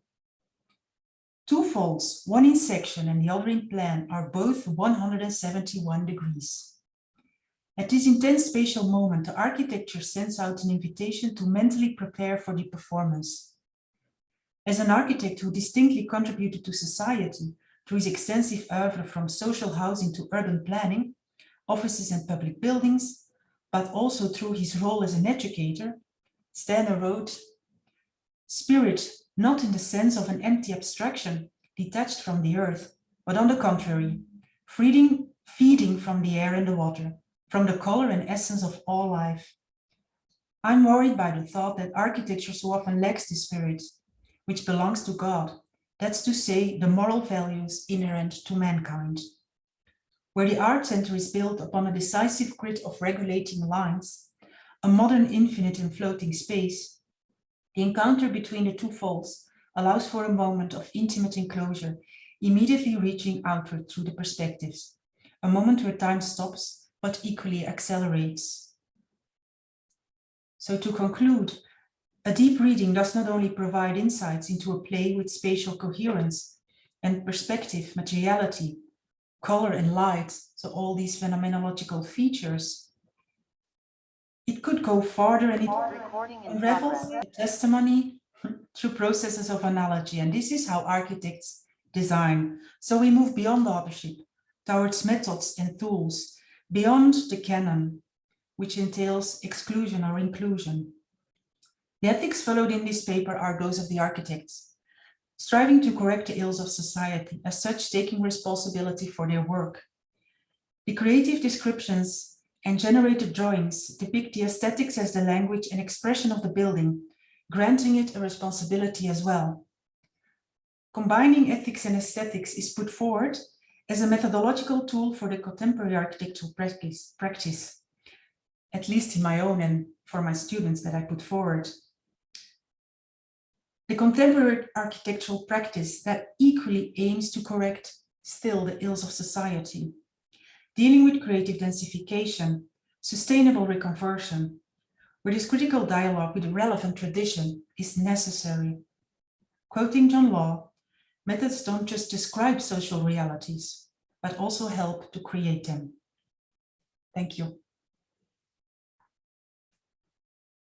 Thank you so much, Caroline, to bring us something like a very, I would say, plain architecture, kind of raw and made with minimum of means, but incredible rich and complex, and to bring the value of the measure and as we explained, the relationship between practice and theory. And 2 days ago, I was starting my theory course with very young students, and we were just reading Vitruvius, and it's always the same. So it's theory and architecture, otherwise there's no architecture. And now let's open the discussion, or some, not the discussion, but some questions. Oh, raise hands, please. So Elias, great Yes. to hear you. Wow, we keep on this very spiritual mind, very good. I am a bit apprehensive of asking my question because it's perhaps more a clarification that Caroline could make on this very interesting presentation. This attempt at combining ethics and aesthetics, the way to achieve it, would you say, did I understand properly your presentation, that it is one of deflection from the norms? Is it a method, both conceptually and materially, physically, a way of setting up a system and being able to deflect from it in order to elevate it to another level through the deep reading? Is this a correct reading of your approach? Oh, maybe yes, that's definitely a reading. I think with my presentation, I wanted to raise more questions than answer them already. And definitely one of these questions is, but of course that's from my own perspective, as I am this practicing architect, trying to find a place in the academic field. It's not so easy. So I think maybe I'm putting it from this perspective, definitely, yeah. So it's about, the only way for me to grasp a position there, yeah, it's a bit about deflecting this academic field, yeah. Thank you.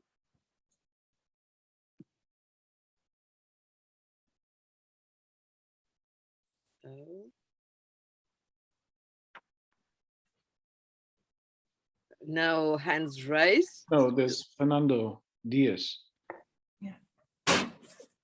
Fernando. Oh, thank you. A pleasure to listen to your presentation. I was wondering if you are suggesting that architecture is somehow establishing a dialogue with tradition, that this idea of comparative consideration of a building means that the building must establish this kind of dialogue with the architectural tradition. And then the question would be, if that is the case, what do you consider, or how do you see the persistence of the idea of originality in architectural project, in the architectural project? Mm-hmm. Okay, thank you, Fernando, for this really interesting questions, 2 questions. Yes, this dialogue with this architectural tradition, I think, of course, is very important to have. I do think that with this comparativism, I'm kind of following this tradition of being somehow ahistorical, moving towards the aesthetics. And I have to say also, this came to me already in my education while ago in Antwerp, where, by the way, in our lessons of architectural history, we had Kenneth Frampton's book. So although he says himself he's not a historian, his work is definitely the main textbook when I was educated in architectural history. But also this even already proclaims not to put everything into different boxes and times and styles, but to do cross references according to completely other defleeted categories maybe. And I truly, truly love that. These are historical approaches.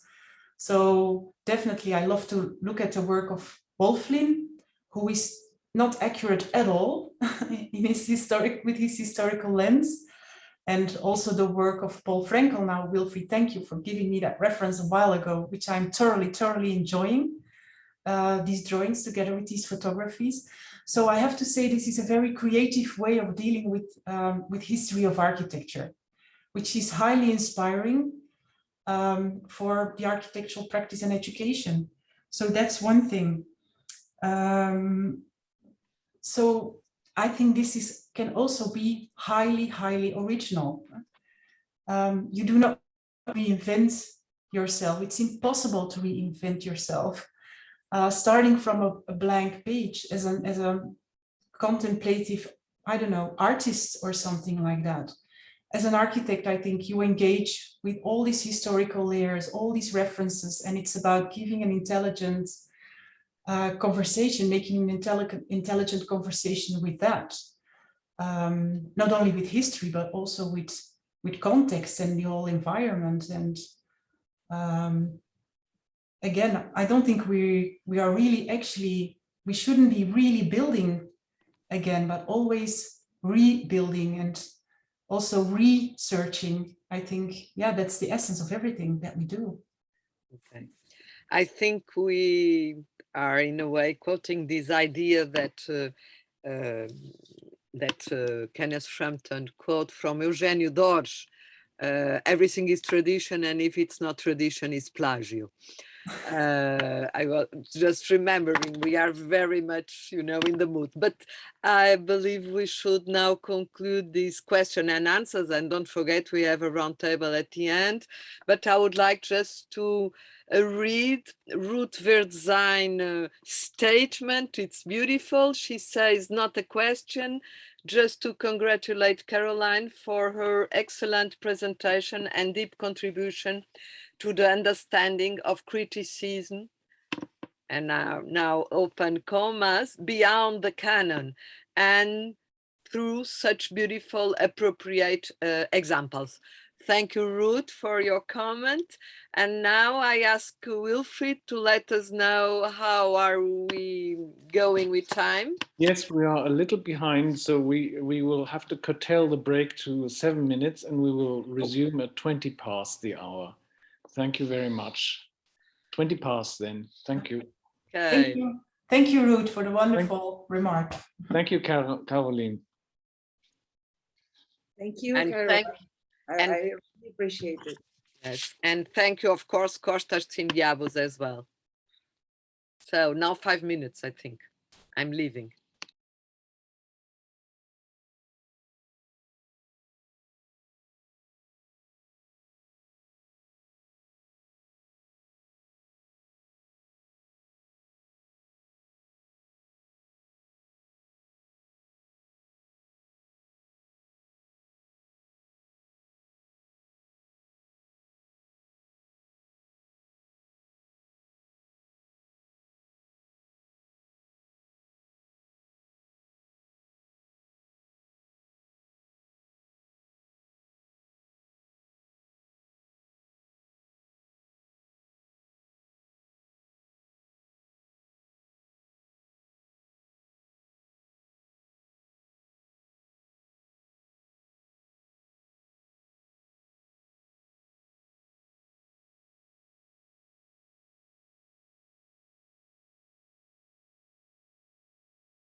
Thank you, Anna, for this session.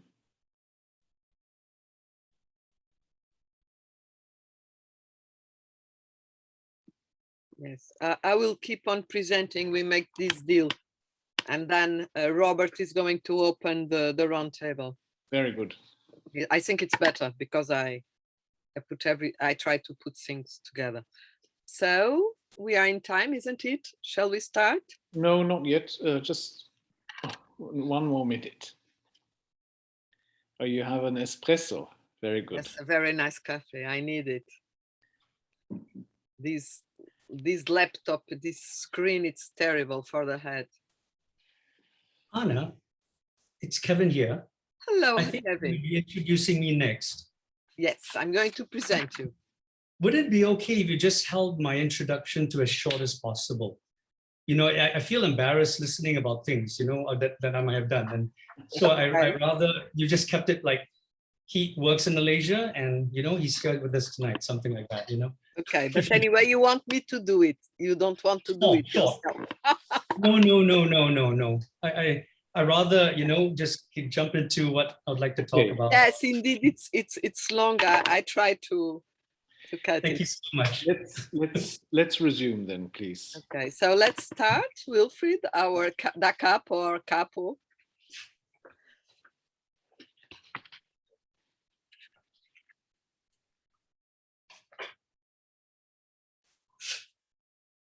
Okay. So it's our pleasure, I would say, Robert and mine, to introduce Kevin Lowe. He's a practitioner working on houses, utility design. He has a company connected with Malaysia, and so he jumps between, I believe, these worlds, between Asia and Western culture. He has a myriad, very diverse life, I would say, being professionally involved in writing, environmental sculpture, illustrating, teaching, and copywriting. He has presented papers on building technology at Harvard University and lectured in the architectural department at MIT. While in the United States, he worked in architectural practices, both on the East and the West Coast, and studied closely with the Aga Khan Foundation, earning awards of research grants and fellowships in Italy, North Yemen, Spain, and Bangladesh. I think this is enough. I was asked to make a very focused and short introduction. Kevin, it's the synthesis. Did I made it? Thank you so much, Anna, for the introduction. Okay. We just jump into sharing. Please.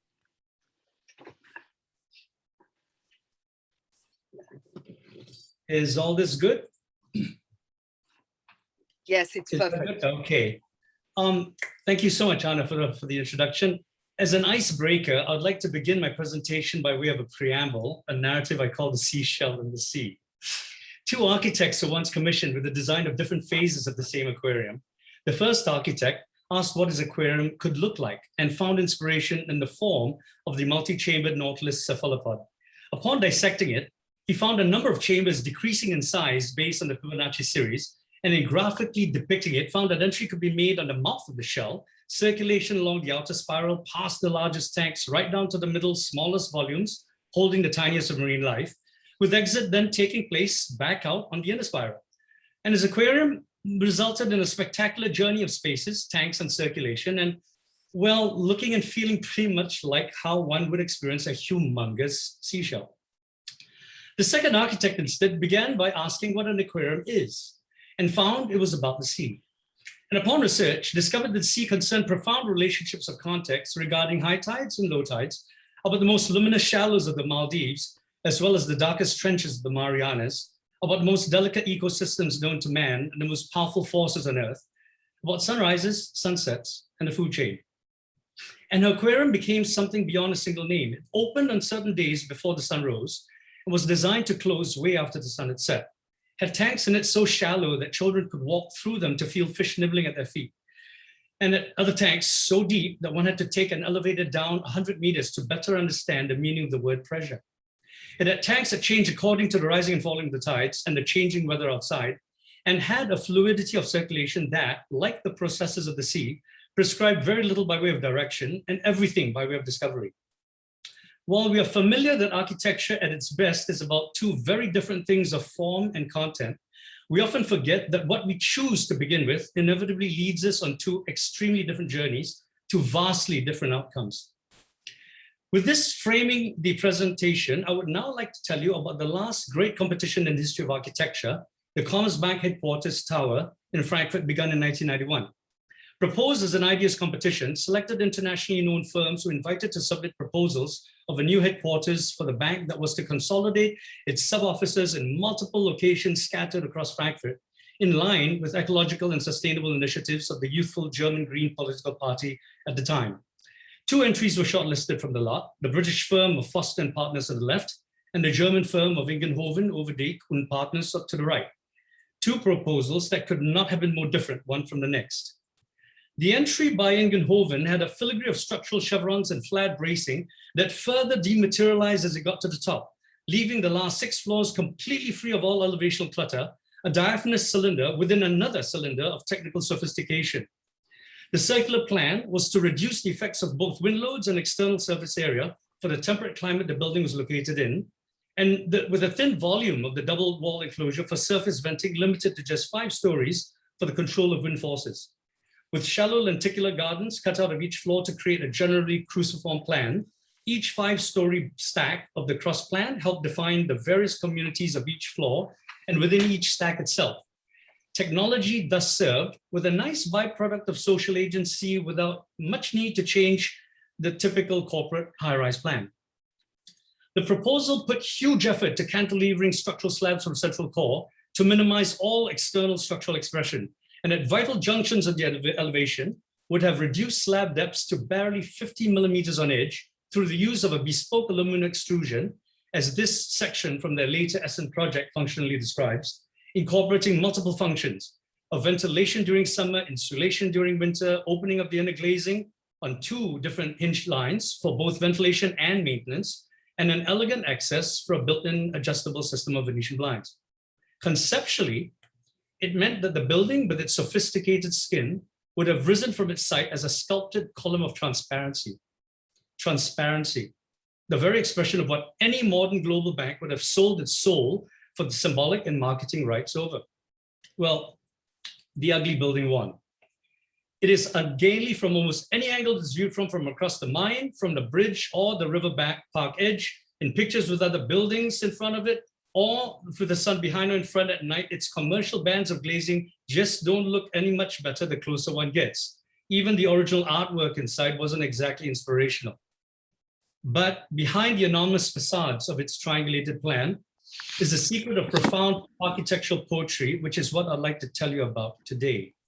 To start with, only marginally modified commercial extrusions replace the bespoke sections of the Ingenhoven proposal, all to the same functions and benefits. No Herculean effort put to the conceptual cantilevering of slabs for transparency. The team simply employed the most fundamental structural scheme for construction, the post and lintel.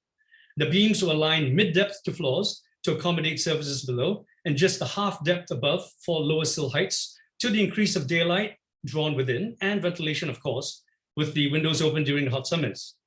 For massing, the proposal turned the tallest block of its triangular plan to face south for the greatest amount of heat gain on a single block, rather than less efficiently splitting the difference between two had the V block been inverted. At the urban scale, the Foster proposal brought passage straight through the building and had the entrance to its setback tower configured as a formalized skylit corridor, existing historic buildings to the left and new office space to the right, 3 short flights of stairs to the main entrance of the building, and a glass roof food court with other amenities and services on the south edge. The continuous space of skylit dining takes one out back to the service street behind, and in a simple but effective move, this urban gesture was configured as a foodie shortcut through from Kaiserplatz to Back Lane. But see here what the Ingenhoven scheme did. A pedestrianized gap in the urban fabric replaces Foster's informal corridor from the Kaiserplatz, where the Foster corridor was designed for semi-enclosed comfort of use only in primary service of the building. Ingenhoven Street was designed in subtle relation to both building and Kaiserplatz as a nuanced and relevant urban gesture. The way it currently functions, the enclosed food court in Foster's Commerce Bank caters wholly to the conveniences of bank employees rather than to the city community, being located behind securable main entry doors and evidenced by its closure each time the bank itself is shut, and an opportunity completely lost. Now, the Foster proposal begins to weave its magic only when one gets to the typical floor plan. What appears as a pie-shaped triangle actually has a deep wedge cut out of it. It is in fact a boomerang plan designed to reduce the depth of internal office space through the creation of a shared civic courtyard, the central cutout of which would serve as a building scale chimney for the effect of stacked ventilation. The slides here speak for themselves: reduce direct summer light, increase winter sun, and how that all feeds into the conceptual functioning of an urban solar chimney. Okay, then, here is where it begins to get interesting. The Foster team knew from the very start that they did not want a typical commercial tower of corporate brand. They were focused above all on producing a work that would soften the scale of the high-rise from within. From an understanding that the upper limit of any environment scale to be humanizing could not exceed 4 stories, the boomerang-shaped plan was stacked just 4 stories tall as community blocks sharing a building-scale courtyard window to the city, with each ensuing block above rotated 120 degrees. So 4 stories high, 120 degrees, another 4 stories, another 4 stories, and the final 4 stories. This means that by the time each block at its window rotates back to the same view, it's an entirely different view, being 12 stories higher. It was the first time in architectural history that orientation was brought to bear in a high-rise, with every 4 floors of its apartment or so staking claim to their unique shared view of the city. Where Ingenhoven's scheme had mandated sustainable technology in determination of their 5 stories required for optimized surface ventilation, only then to the byproduct of community scale blocks, Foster had mandated social scale and community interaction of 4 stories, a shared courtyard, and a building scale window, which technology was then only called upon to serve. One scheme emphasized technology, the other community. And now we come to the kicker. Experiences of a mountaintop with a spectacular view are typically memorialized by a panoramic photograph, of course, one that usually never comes even half close to the actual experience. Of course, the live experience is a fully sensorial one, but the fact is that the human sense of sight is able to do something no wide-angle lens or camera could ever do, which is to capture the depth of the borrowed landscape in relation to our immediate foreground or heightened midground, taking the measure of the panorama in relation to scale. It is also the case that in almost all high-rise buildings, the rooms with the best views are usually the ones right up against the outer envelope, preferably at a corner, and fully glass-walled, obviously. Pressed up against the glazed walls of these preferred rooms, the foreground is virtually non-existent as the view falls away to an equally distant view of the streets immediately below. This subtle but telling absence of scale is why our initial visceral reaction to such fantastic views quickly fade. Not so with Foster's Commerce Bank. The offices with the best views are not on the outside, but along each inner arm of its boomerang, affording views into the foreground of the courtyard before extending beyond to the borrowed landscape of the city. The design makes subtle device of its architecture through the creation of a surreal relationship, a foreground of trees, people, and activity in the context of a city hundreds of feet below and miles distant, constantly variable, always in flux, a view of and possible interaction with community that one could never stop seeing change happen within and subsequently tire of. And with its central void in place, a final subtle relationship comes into play. For the best reviews, sacrifice must be made, as anyone from a number of windows across and above have a little panorama of the corporate malfeasance, internet porn, and all manner of sin engaged in an office on a floor below. In creating profound relationships between passive cooling, community orientation, and view, Foster turned German corporate privacy entirely on its head. The offices with the best views are also the ones which exact the least privacy on its occupants. You see, where Ingenhoven's scheme filled the center of its floor plan with an opaque vertical core in order to make its exterior appear structurally and symbolically transparent. Foster's design pulled its opaque core to its 3 external corners to make its interior functionally and truly transparent. 2 proposals, conceptually as different as any could possibly be. The first, a beautiful column of transparency begun by the inspiration of the perceived form of transparency itself, while leaving other relationships of critical content unconsidered. And the second, awkward, gawky, and verging on ugly in external form, but possessing such poetry of a critical architectural content that the understanding of what a high-rise tower could be would never, ever be the same again. Everything about architecture, and in fact, all creativity involves a conversation between form and content. The vital issue is how the conversation begins. Starting with the inspiration of form involves the act of styling, which is all about how we want things to look, while content is about design, which is about how we engage critical relationships. When architecture begins with form itself, it begins its journey with an answer, a solution which drives everything which comes after. Functionally is obviously still important, but never at the expense of all we want to believe the crafting of aesthetics, space, architecture, and form itself is about. Styling is a top-down method which begins as a search for a solution. Designing, conversely, is a process that begins with a relevant question or a pertinent problem. It is deeply rooted to the specificity of its context and the diversity of critical content which each context is about, since vague or ambiguous problems merely breed vague and global solutions. It is a process that works from the bottom up. The practice of architecture requires both design as a philosophy of process and styling as a method of production in order to find realization, because each aspect of its duality serves very different necessities. The teaching, awarding, rewarding, and indoctrination of what architecture is believed to be has relentlessly weighted method over philosophy and form over content for hundreds of years. The Commerzbank Tower in Frankfurt was the last great architectural competition the world has ever seen, because no other has put 2 proposals in such fashion of contrast to more clearly distinguish between the dialectics of styling and design.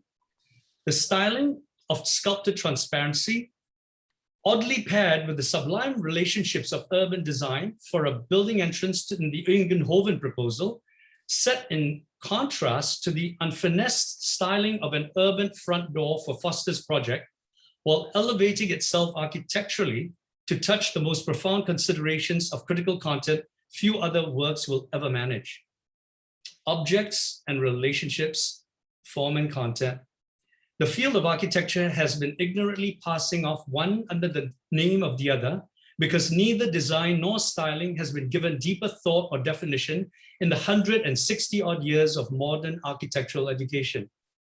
This indoctrination of generations of architects, young and old, famous or unknown, teachers and students alike, is the unbalanced ground on which we now all stand, all part of the dominant paradigm we unwittingly call design. Thank you very much. Thank you very much, Kevin, for being so in time. Questions?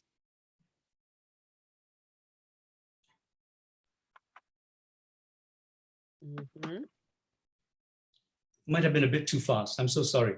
No, perfect. I have a question. Yes, please.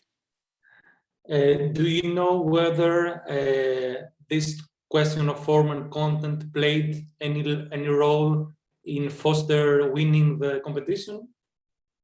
This was a very unusual architectural competition, Constant. The jury was not made up of merely architects like it is ad nauseum, in the world. It was made up of a series of clinical psychologists, of historians, of selected very, very wide, diverse selection of professionals, of which maybe there were 1 or 2 architects. And there were debate carried on through the night. It was a violent, violent thing. The architects were all universally in favor of the Ingenhoven scheme. They loved the beauty of it. And all the professionals voted against the Ingenhoven scheme because they thought that the Foster scheme, albeit ugly, awkward. Wilfred is warning me about using the word ugly. You know, you don't do that in academia. And so in the end, the clients won. The client said, yes, we're going to go with the Foster's proposal. Now, could it have been designed any more sexily, any more beautiful, is a good question. It probably could have, but I'd like to think that the team was so focused on trying to create profound relationships, they didn't give a damn about aesthetics, which is sad, but how lovely, you know? Okay, thank you. Elias, please. Yes, I won't keep asking questions, but it's, I come up every time. But I thoroughly enjoyed your lecture, Kevin, and being fast and the nerve of it.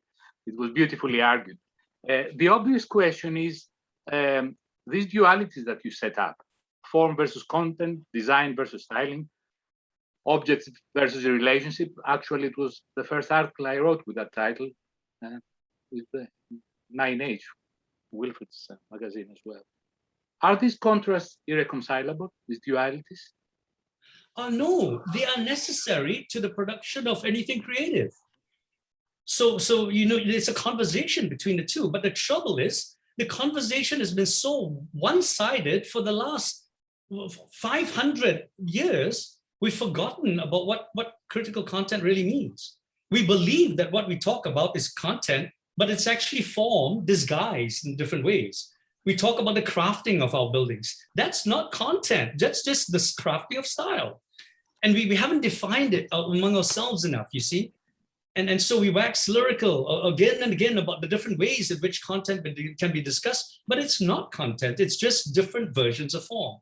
Critical content is incredibly complex. It's so diverse, it's a crazy thing, you know, you've got to be really outside of the box, you know.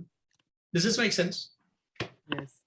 Yes, thank you. And I think you are invited to comment on Foster's first skyscraper in Greece, which is already rousing trouble. Just the design. Foster never recovered from the Commerzbank. I don't think the company ever recovered from it. Because Foster recovers there every time now.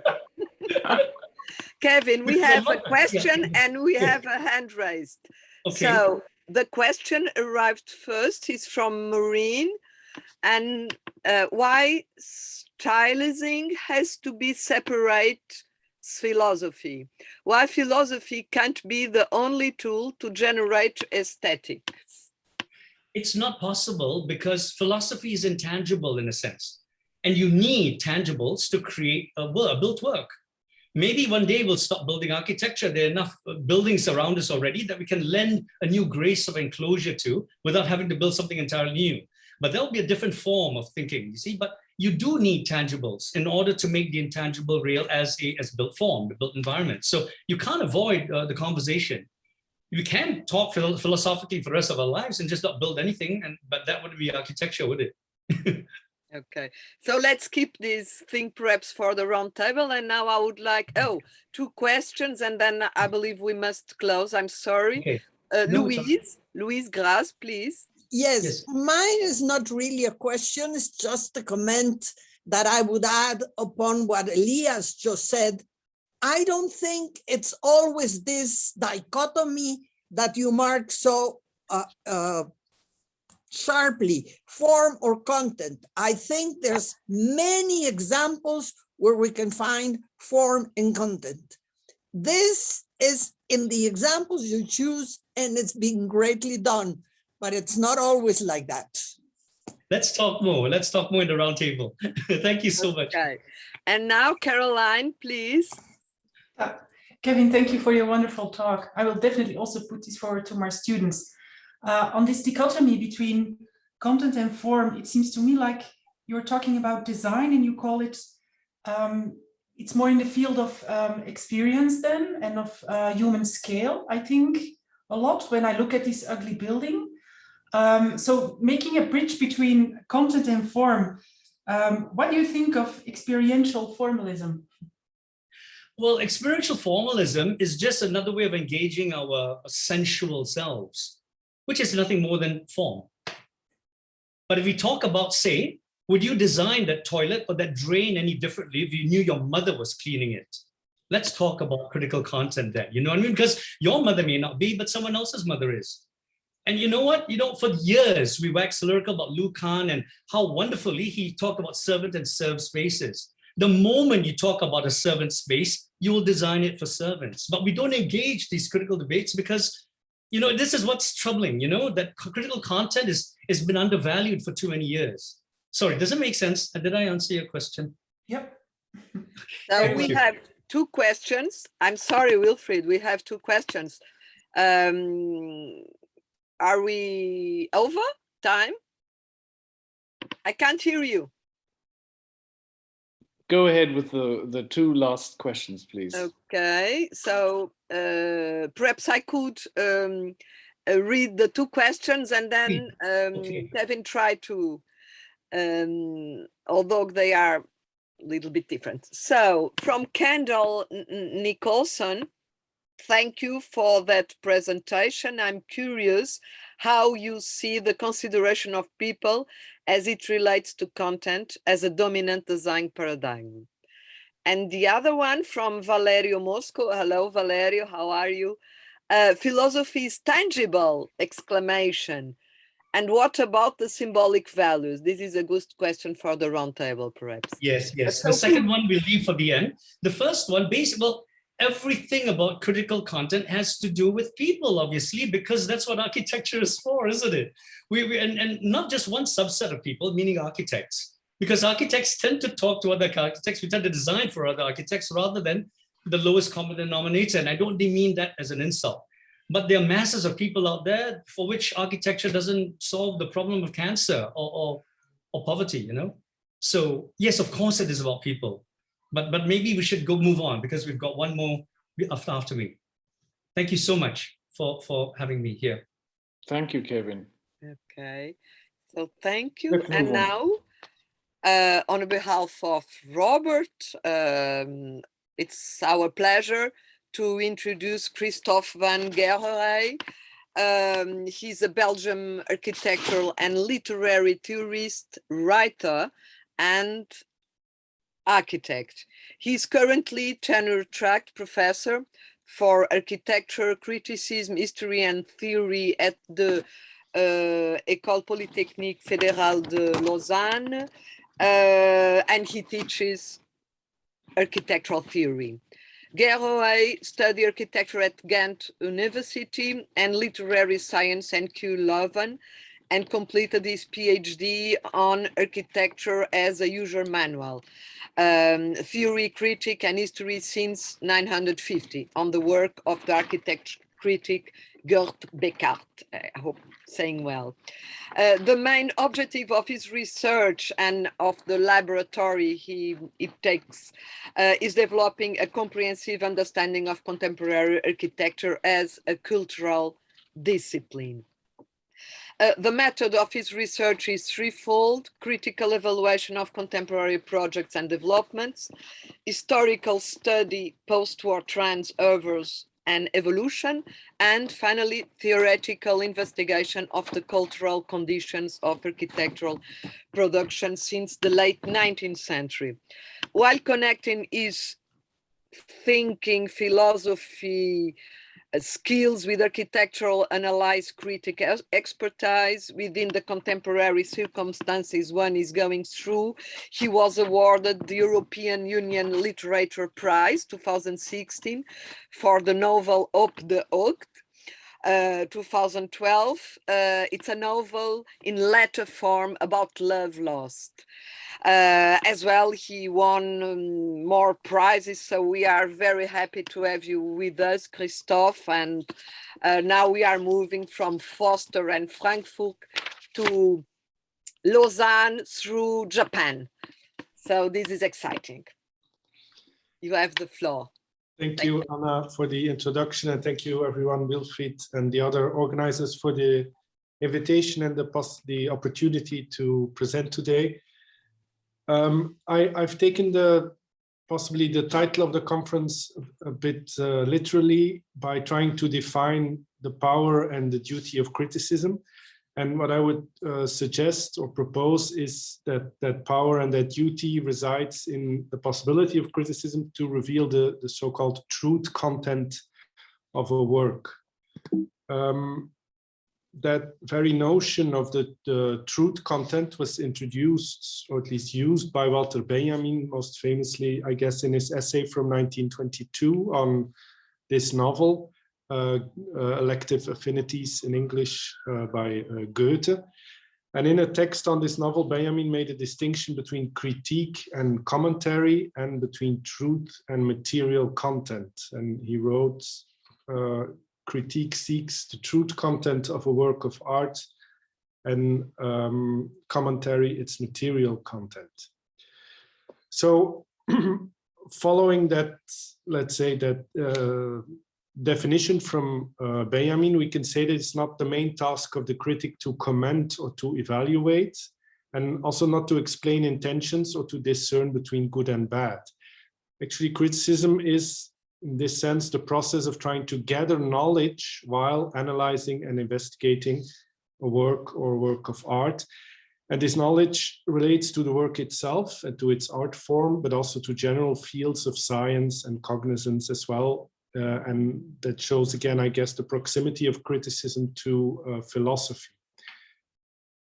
Now, I think it's not, of course, that simple to simply introduce or reintroduce the notion of truth content today. And one of the questions we could ask is, of course, what has changed since Benjamin defined criticism about a century ago, possibly in that partly liberal bourgeois tradition that Kenneth Frampton talked about earlier. And you could argue that this in itself quite fragile notion of truth content has become obsolete today, and that what we need is not so much philosophical reflection or critical speculation, but rather hard and indisputable and possibly also numerical proof. But I think it's also possible to argue that what is lacking nowadays is exactly the kind of speculative criticism professed by Benjamin, and also the academic culture of the humanities is in many ways dominated by models and methods, or becoming dominated by models from the exact sciences that sort of preclude more unorthodox forms of knowledge. And the second question, when reintroducing the notion of truth content, has to do with the fact that Benjamin wrote about a novel and artworks and not necessarily about buildings. So the question could be, how applicable is that notion of truth content to the art of building? And I think there the answer might be that, which is actually also an idea developed famously by Benjamin, that architecture is something that we experience in a mode of distraction.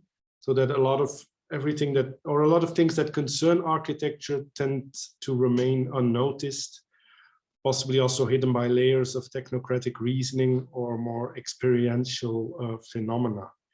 And in that sense, you could say that the truth content that architecture contains is all the bigger, exactly because it is more hidden, and it also requires possibly more effort to be revealed. Now, the building that I well, let's say, discuss or criticize today is one building. I think the definition of criticism as a sort of revelation of truth content can be shown and has been shown by means of very different buildings. But this is the building that, for several reasons, I'm close to and I have been working on recently. It's the Rolex Learning Center, of course, at EPFL Lausanne, a project by Sana, Kazuo Sejima, and Ruo Nishizawa, completed in 2010. And one of the at least interesting or challenging things of deciding to search the truth content of this building means exactly, I think, articulating what this somewhat striking formal characteristics mean, instead of which spatial, sensory, or material experiences they provoke. And it's exactly that more phenomenological approach that has dominated the reception of this building and the architecture of Sana'a in general. So to give just one quote, when Sanaa received the Pritzker Prize in 2010, a few months after this building was completed. The jury praised their work praised them for the creation of buildings that successfully interact with their context and the activities they contain, creating a sense of fullness and experiential richness. And that's, well, many critics have emphasized the unique spaces of the Rolex Learning Center and of the work of Sanaa that call into being, or that supposedly call into being, feelings of awe, of unbelief, and admirations. Now, I think to counter that partly and to search for insights and ideas, and thus to oppose phenomenology as kind of approach with interpretation and with history, is one way to do that is exactly to confront the building with history and with the past. And in that sense, it's revealing, I think, to see this picture, which shows the campus, or well, the site where the campus of the APFL and thus the Rolex Learning Center would be located later on. This is a picture from the end of the 1960s, and this is actually almost completely agricultural land. And like many schools, APFL started moving out of the city at the end of the 60s. While at the same time it was decided that students would not live on campus, and so housing was not provided. So the Anglo-Saxon model wasn't completely adapted, in the sense that it was still the idea that the students would reside in the city of Lausanne nearby or elsewhere. And I think that immediately explains an important aspect of the project with which Sanaa won the competition in 2004. You could say the building is above all a sort of slightly programmatically undefined living space, exactly because that is what was literally lacking on the campus. So as you may know, so this is an aerial view with the Rolex Learning Center, of course, recognizably present. What Sanaa did was present a project that respected the rather chaotic campus here. This is not part of the campus, but it's actually a sort of small suburban development, a sort of sprawl in between the lake and the campus itself. So you could say that what defined their project was the decision to concentrate all the programmatic requirements in one big building with only one undulating floor. And the result was a building that, of course, from the air, it's a different thing, but that doesn't dominate the campus. But at the same time, it also fulfilled another requirement of the competition, which was to provide APFL with a logo or architectural logo. What the competition also asked for was a center, although, as you can see here, this is actually the border of the campus. So the site that was selected, which was the only open space left, in a way couldn't have been more off-center. And you could say that it was another characteristic of Sanaa's project, that it seems to ignore this double fact, that the Rolex Learning Center is in several ways an eccentric center. So although their building is located on the edge of the campus, it is designed to be accessible from all sides as a kind of undulating floor. Another thing that is unusual is that the center is empty. Now, of course, the Rolex Learning Center is not literally empty, but compared to all the other spaces and the facilities on campus, and on every campus, I guess, is that the many or the hundreds of chairs and tables on this floor are undefined. And this is also reflected in Sanaa's predilection here, but also in other designs for the color white, that in their cases, that in this case almost attenuates the architecture to such a degree that it becomes an almost natural presence, an almost snow white mountainside, which turns the interior into a kind of blank and into a possibly neutral emptiness. Another aspect, I think, is that these are qualities that can be considered Japanese and that have been considered Japanese, but at the same time, it is also very possible to find ancestors for this building within the history of Western architecture. So you can refer to the British headquarters by Norman Foster, designed in 1970, which is also a slab, or actually a building of one floor and completely clad in glass, or to this unexecuted design project by OMA Remkolas from 1990 for a Congress Center in Agadir, sort of hilly landscape that mimics sand dunes. Now, the large difference with this particular ancestor is that the roof in Lausanne no longer needs pillars, while the floor only incidentally touches the earth, opening up a space underneath. And that also sort of caused the biggest problem to solve in order to get the building built, the construction of shells perforated with patios. So the building does not consist of two, but of 3 layers. You could say that the strategy adapted by the engineers had more to do with the building of bridges, in the sense that the undulating floor is connected with the flat ground floor, not by means of vertical supports, but by means of arches and beams. So this, I think, turns the Rolex Learning Center certainly not into a tectonically, let's say, correct building. And in terms of sustainability or durability, it is also, well, questionable in terms of course, energetic performance. It's built in 2010. There was the Swiss Minergie label was obtained thanks to, for example, natural lighting, insulation, natural ventilation, etc. But of course, since 2010, since the building was built, we no longer ask of buildings to, or of architects to consider the energetic performance of their buildings, but also the energy used and necessary during construction, and also the amount of carbon emitted.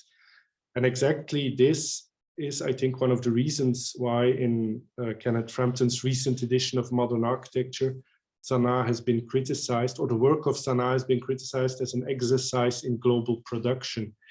And there are also a lot of elements of this building that had to be produced in China or in Spain, and then of course had to be transported towards Lausanne, which is indeed, so you could indeed also call this building a kind of exercise in global production. At the same time, you can also argue that it is quite clear that the building is actually not designed with the careful use of resources in mind, and its intentions or aspirations and qualities are certainly on different planes.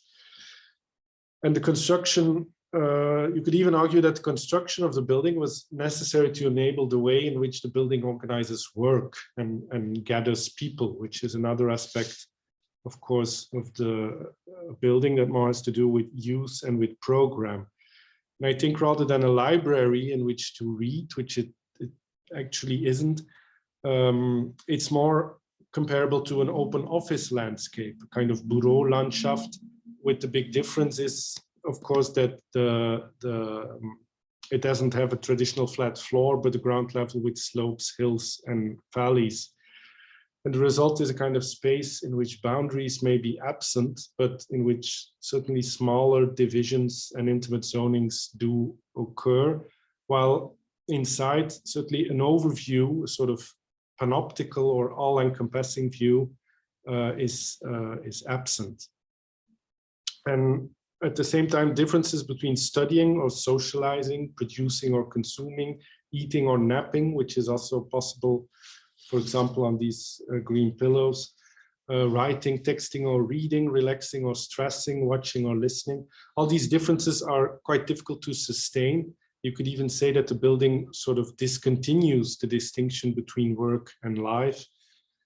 And that is another way to, let's say, negatively criticize the building for creating a kind of atmosphere in which students are constantly advised to be silent, to work, and also to be productive, which is in a way an advice that you can consider as defining for our era.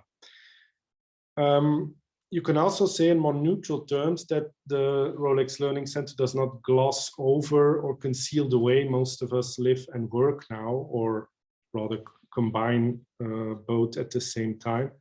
And there's a quote by Sejima from an early interview in her career in which she says, "I don't believe in trying to deny or conceal the present by creating oppositional architecture. I look at architecture as a vehicle that enables us to get a better grasp of society or culture." And that is a kind of definition of architecture that I think can be connected to the power and the duty of architectural criticism. So if you take that definition to the heart, you can subsequently, as a critic, try to reveal the truth content of a building, and as such get a sort of grasp, or at least a better grasp of society or culture today. Thank you. Thank you very much, Christophe. I believe we have some comments from Carlos Comas and Ruth Verdzijn. And I have a question myself, but perhaps the comments before. So Carlos Comas wrote, "I would suggest Christophe to look at Oscar Niemeyer's work for references, both the Marquee at Ibirapuera Park and Copan Building, both in São Paulo." And Ruth Zine, she says, "Yes, and the construction, which is almost iron with some concrete, reminds the constructions of the parliament in Brasilia." Yeah.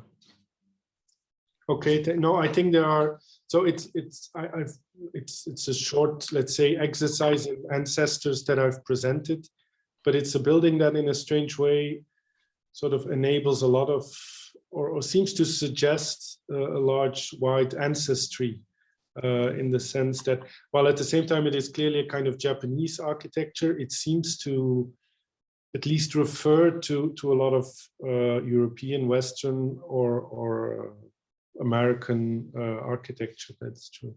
Yeah. Yeah. And Fernando Diez raised hand, but just very quickly, I would like just to ask you to stress this condition of linkage that I believe Rolex was able to perform in the EPFL.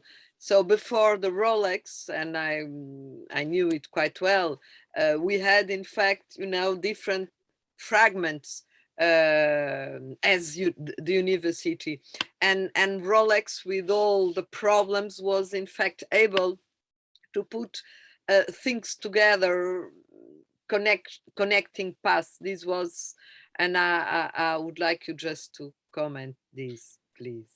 Yes, that's true. It was, well, the campus was developed. Actually, every decade there was a new extension to the campus from the end of the 60s onwards.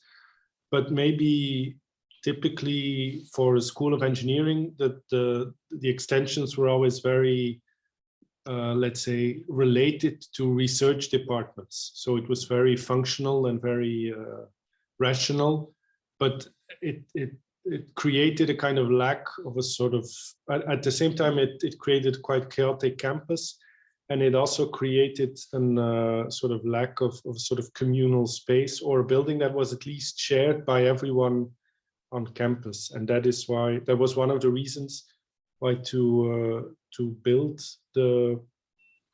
or to organize the competition, exactly to create a sort of space that, that theoretically can be shared by the entire school, but also by the larger environment, because it's of course accessible to everyone. Yeah. And so I think it's very interesting that you choose this concept of truth concept, using these Rolex. So Fernando Diez, and next is Kostas Tsimbaos. They both raise hands. Please go ahead, Fernando. Yes, thank you, Anna. Precisely, I wanted to ask something about truth content, because I'm doubtful of the tautological implications of applying Benjamin's truth content idea to a specific building, because then you have to have the assumption, the previous assumption of that some kind of truth is embodied in the building. Yeah. Is it, or is it the possibility that there is no truth in the building, must be previously be cancelled?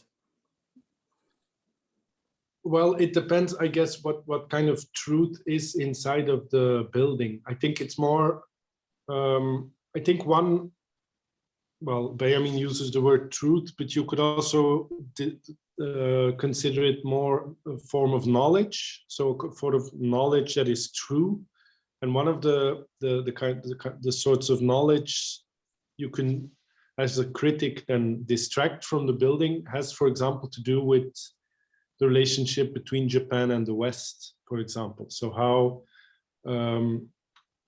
it's, well, like I discussed, it's a kind of building that is clear, it's made by Japanese architects, is influenced by, or of course, sort of has a kind of Japanese characteristics, but at the same time, it can also be inscribed in a kind of history of Western architecture. So that combination of both is I think can be considered as a kind of certainly as a kind of historical knowledge that this building offers when looked at from a certain point of view. Another aspect has to do with what I said at the end, this distinction between living and working, or the absence of that distinction. I think the fact that the building clearly, well, it's possible to say that the building embodies that kind of blurring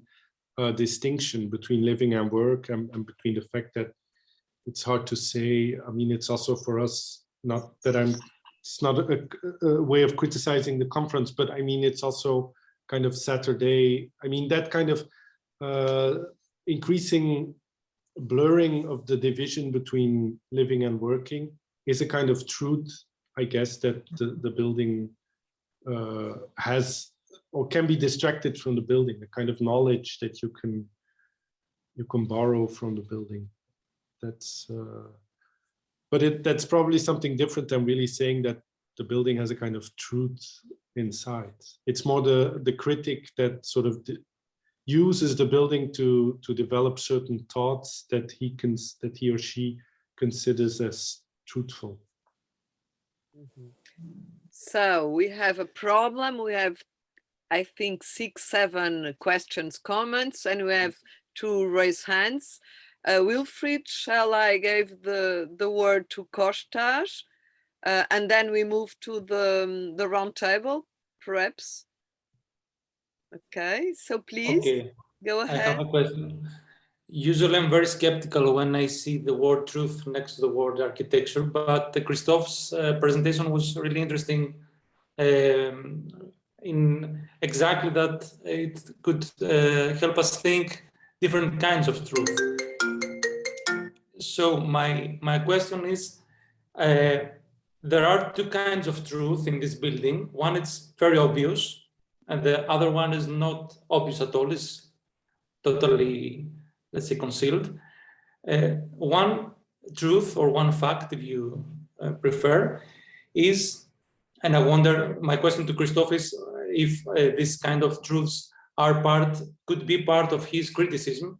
So one truth is that the roof is a wooden roof and not a concrete roof, and this is a truth that nobody can understand. If we see the building, we see 2 slabs which look like 2 concrete slabs, or two slabs of the same construction in any way. But the one is a concrete slab, and the top slab is a wooden slab. And this is a truth that we cannot see anywhere. And the other truth, which is completely obvious, is that this building looks, of course, like a slice of Swiss cheese. And I wonder whether the second truth, which is the most obvious thing in this building, can be also a part of criticism. So, is there a part of criticism in a truth that is not obvious at all, and a second part of criticism in a truth that is more than obvious maybe too obvious to criticize anything. Yeah, I think the first thing is in a way, it's the fact that it's a wooden roof is a kind of lie, you can also say, because it's the architects suggesting, like I said, the building is a kind of from a tectonical point of view, a disaster. It has, but in other, it's never been the intention of Sana to sort of suggest a kind of tectonically correct architecture. So in that sense, I would rather say that the wooden roof is not the truth, but it's a lie. It's a sort of suggestion that doesn't correspond with the actual structure or the actual appearance of the building. And the second thing, yeah, it's certainly something that as far as I know, the architects never refer to themselves. So the sort of the similarity to cheese, Swiss cheese, if you will. But yeah, that is more, I would consider that more as a kind of metaphor or a kind of image to compare a building with. But it's not a kind of, I think what in a way possibly also Walter Benjamin means when he talks about truth content is that it's, yeah, that it is a kind of truth that is at the same time approachable thanks to the building, but that relates to something external to the building, that has to do with a kind of idea that you can reach thanks to an examination of the building, but that not necessarily has a direct relationship to, or that is more general than simply a characteristic of the building.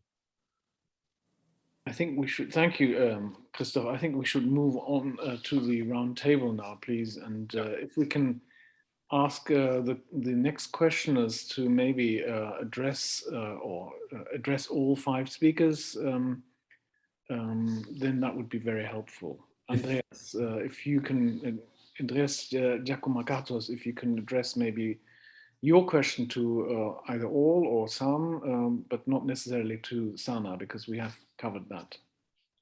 Wilfried, if I could, Yes, Anna and I had discussed 6 questions. Yes, Anna and I had discussed whether how to structure the sort of question and answer, and I'd like to be able to sort of incorporate the whole day all the way back to Kenneth Frampton's as a way of beginning, and then I think some of the questions in the chat might relate to all of the discussions, but I would like to throw it open to cross references between the presentations, but also references back to Frampton. And given that he was referred to twice and in explicit terms and then in less explicit terms in almost all the presentations, I wanted to give Kenneth Frampton the chance to, if he wishes, to make a kind of response to the particular, not to every presentation unless that's your choice, but just some way. I know him well, and I saw him taking notes through the entire presentation. So Kenneth, the floor is yours to begin. Sound. You have to unmute.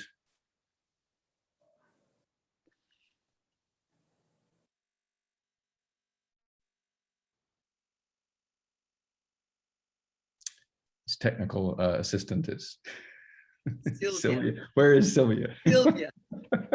Where is Sylvia? Down in the back, in the left, you have a sign. Yes. Click. A little microphone with a slash through it right now. Or can we do it? I don't know if we can unmute. I don't think so. Ken, there is a symbol at the bottom left that says mute, unmute. There's a microphone, and you click on that if it's on, if it's got a cross red line.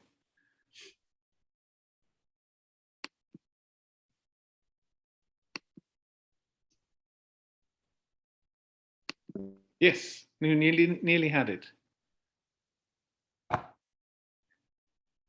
Can't the host unmute Kenneth? Host could unmute. There we are. Right, you made He's it. unmuted. There we are. All right. Great. My God, big sigh of relief. Listen, okay, a few comments. Yes, well, of the many excellent presentations this morning, the one that kind of changed my worldview, so to speak, is Caroline Vogt-Leven's presentation, because I suppose most of all, well, for many reasons, but the issue of ethics is quite categorically raised. And it reminded me of Maxim Gorky's statement, I think in the 30s, you know, that ethics will become the aesthetics of the future. That was a utopian idea. But still it remains in one's mind, so to speak, a scar on the mind, this question of the relation between ethics and aesthetics. That's the first thing I would like to say. It reminds me, for example, particularly with regard to Kevin Lowe's, brilliant comparison between Foster and Ingerhoven projects for the same thing which Foster built in Frankfurt. You know, I was reminded of Ando's kind of comment, which he has never departed from. He says somewhere laconically, I think over a certain height, architecture is no longer possible. I find it a very challenging and, enduring kind of perception, because, of course, mega cities all over the world are covered in high-rise buildings of one sort or another. They are impossible technological achievements in a way. I mean, they're obviously possible because they are realized and proliferate endlessly, but they are totally insignificant culturally, almost all of them, because they're totally they're kind of the total product of globalized neoliberal capitalism. I'm sorry, but that's what they all are, you know. And so that is a sort of sober landscape that one should, I think, bear in mind, you know, above all other considerations. The other thing, of course, this question of, you know, architecture, the Benjamin insight that architecture is mostly perceived in a state of distraction, I think that's undeniable.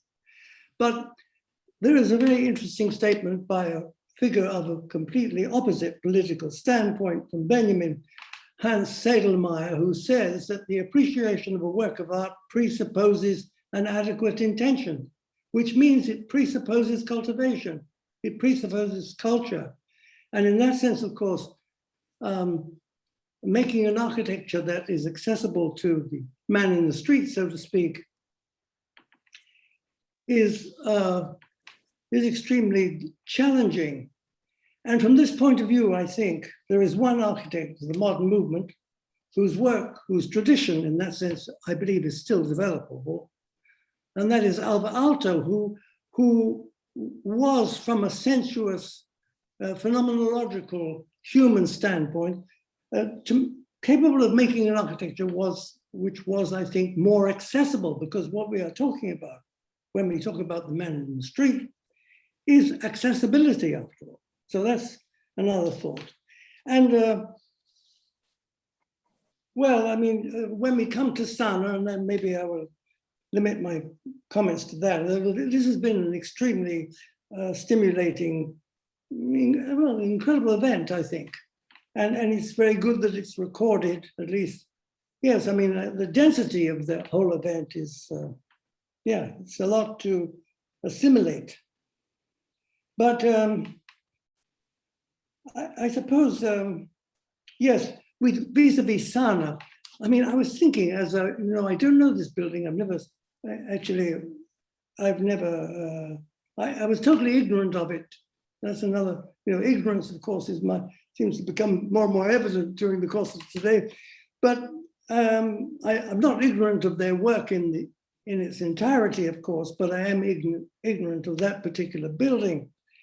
And as I looked at it and as I listened to the presentation, I was thinking all the time of Le Corbusier's Paris de Soviet competition, because maybe the first time that a floor is bent, you know, is that project unbuilt? But the bending of the floor was about the space of appearance. And here, I have to confess, I am totally kind of, what can I say, brainwashed by Hannah Arendt, that it seems to me that one of the primary things about architecture that still remains as an ethical responsibility of the field is the creation of a space of public appearance for ontological, existential reasons, but also for political reasons. I mean, I think that this question of the public realm is important, and one of the criticisms I would bring to the Summa project, the Rolex Learning Center, is, well, where is the space of appearance? It could be argued it's everywhere, but that is to misunderstand completely what this means, what the term space of appearance means.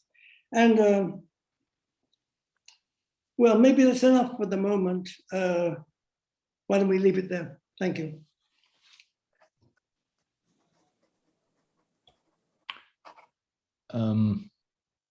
What I would ask is, there are quite a number of questions that came up most recently in the chat, but I wonder if people could rephrase them and raise their hands and so that it becomes part of the more general discussion, if that's possible, because otherwise I think we use up the entire time with this cluster of questions that we got towards the end. Andreas Giacomacatas has had his hand up for a while, so Okay. I will call upon him right now. No problem. I'm referring to Christoph's talk, and I'm wondering if we search for the truth in a new work, in a new building, we at the same time express an evaluation about the quality, the nature of this truth, which is not an absolute value, but a relative value. This is critics or not? How can critics be distinguished from the evaluation of the truth that a work expresses?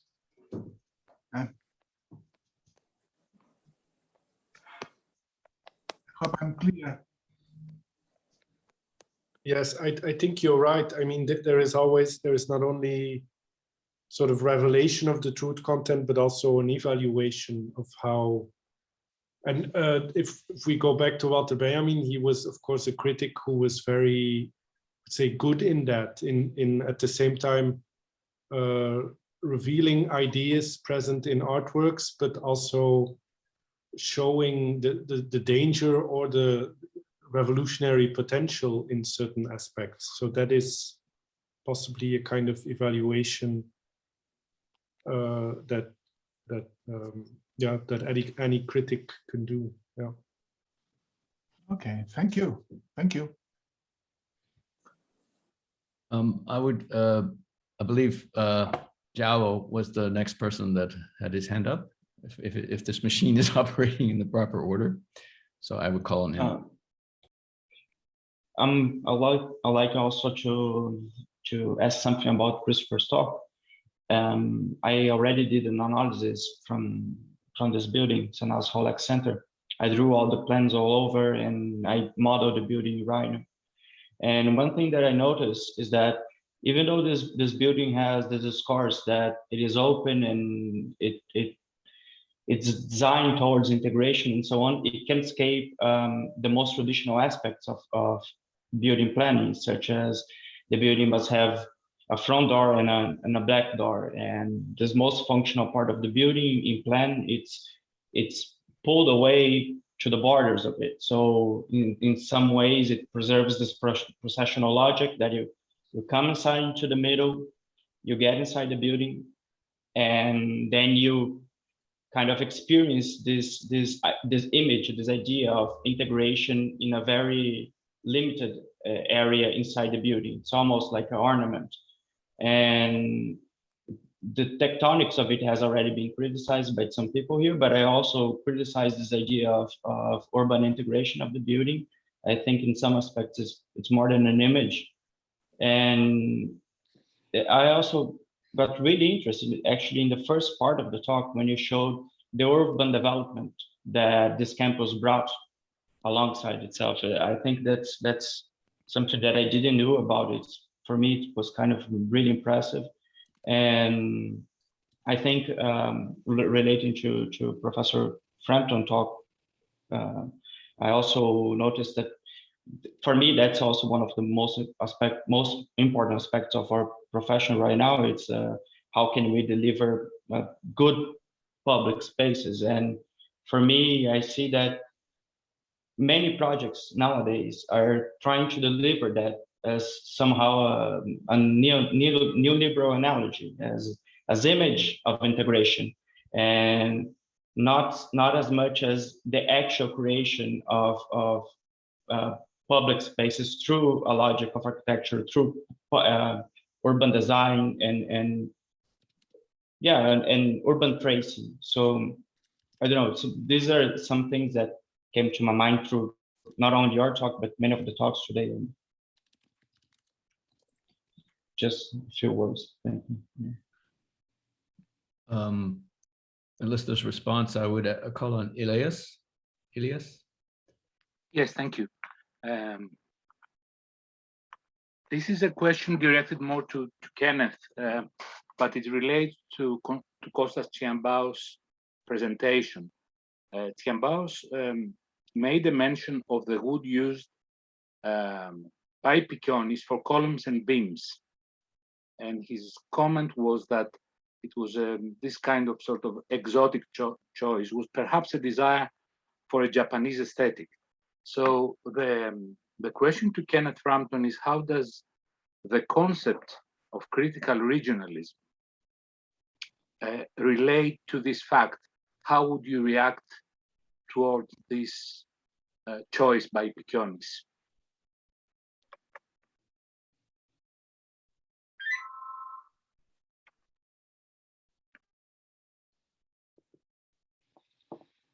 You need to unmute there again, Kenneth.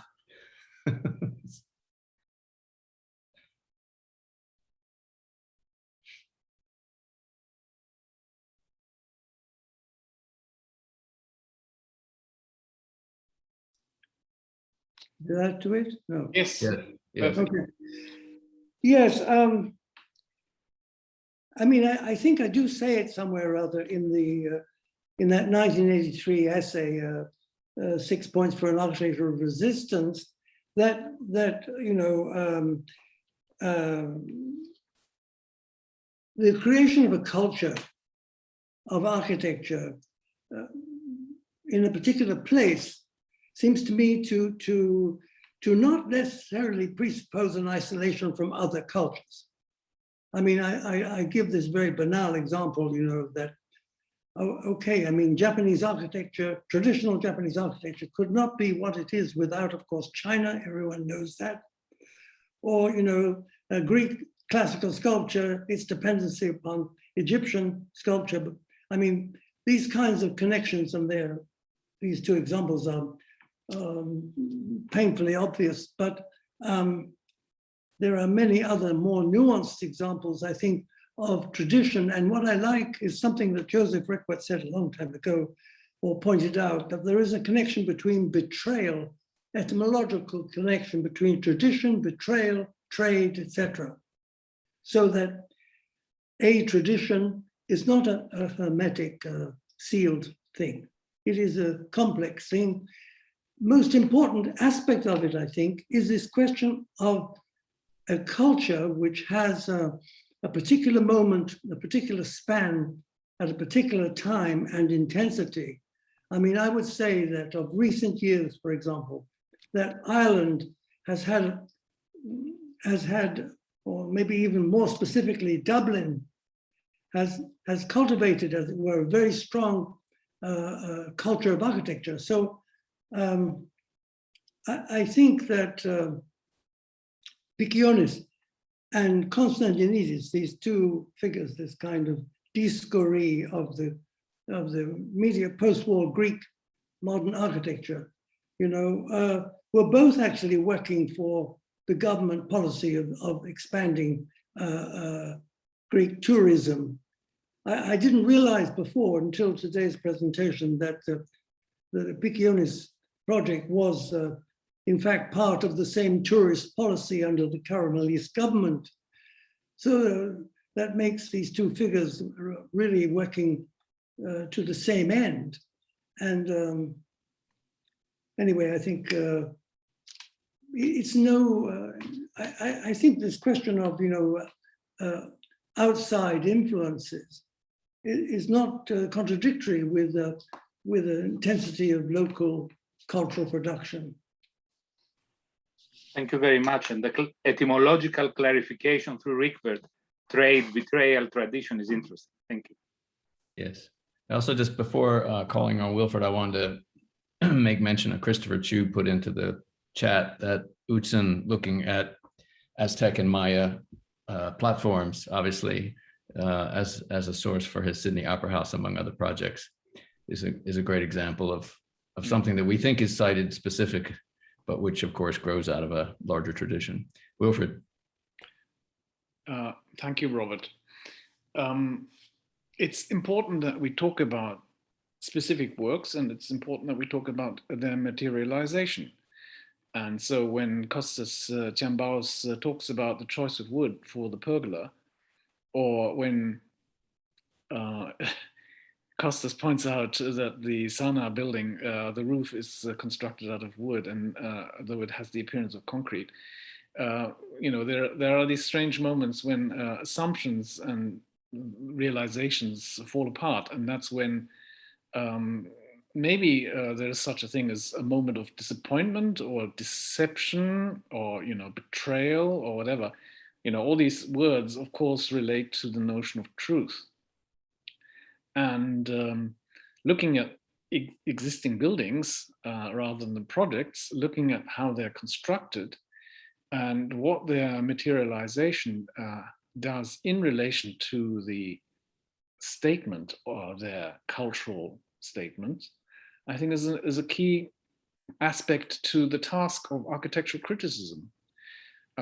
It's too often too easy to reduce architecture to an image and just to talk about the association, the slice of cheese, which is of course a very banal and superficial way of regarding architecture. And therefore, I think one of the important takeaways from this session is the whole series of presentations focus on the relation between ideas as well as materialization. And therefore, we are talking about origins and approaches. We're talking about the basis of architectural criticism, and these are the bases of looking at these different works. And I'm very glad that this has happened at the beginning of the 4 sessions. But to come back to this question that Elias raised about Japanese association, or the kind of reference that Picciones makes, or the homage that Picciones pays to Japan, I think one important moment also in Hans van der Laan's work is the process of abstraction that architects went through at a certain moment in order to achieve another connection to both tradition as well as to modernity. Abstraction has this kind of capacity to be not just ambiguous, but to be multivalent. And I think the multivalency is the thing that connects a work to the past and to different territories and to different cultures, and at the same time says that there are these cross-cultural movements that you can say exist in architecture. That is, with what Kenneth Frampton and Gottfried Semper and all these people have talked about in terms of the tectonic culture, and that there are certain common grounds to human construction. And that moment of abstraction, and that you also see in Hans van der Laan, are ways of saying, yes, we are both part of a tradition, but we also look forward to another development.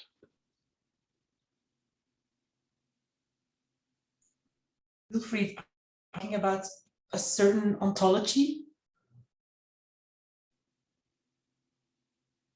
Yes, absolutely. And, you know, Hans van der Laan was clearly about that. And the reduction of his architectural language at the same time as saying, you know, there is a tradition in the module, in the kind of notion of depth of spaces and so on, to ancient Greece, I think is, you know, is quite clearly understood.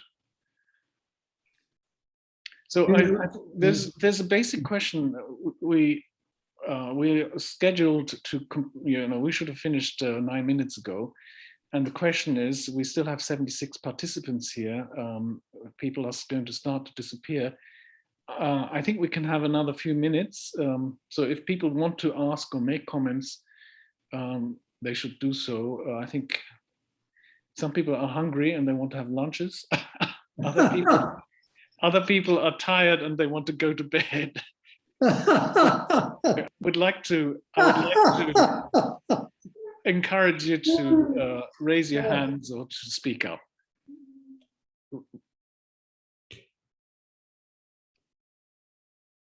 Carlos Comas has written a couple of times, and he just made a comment on your last comment, Wilfred.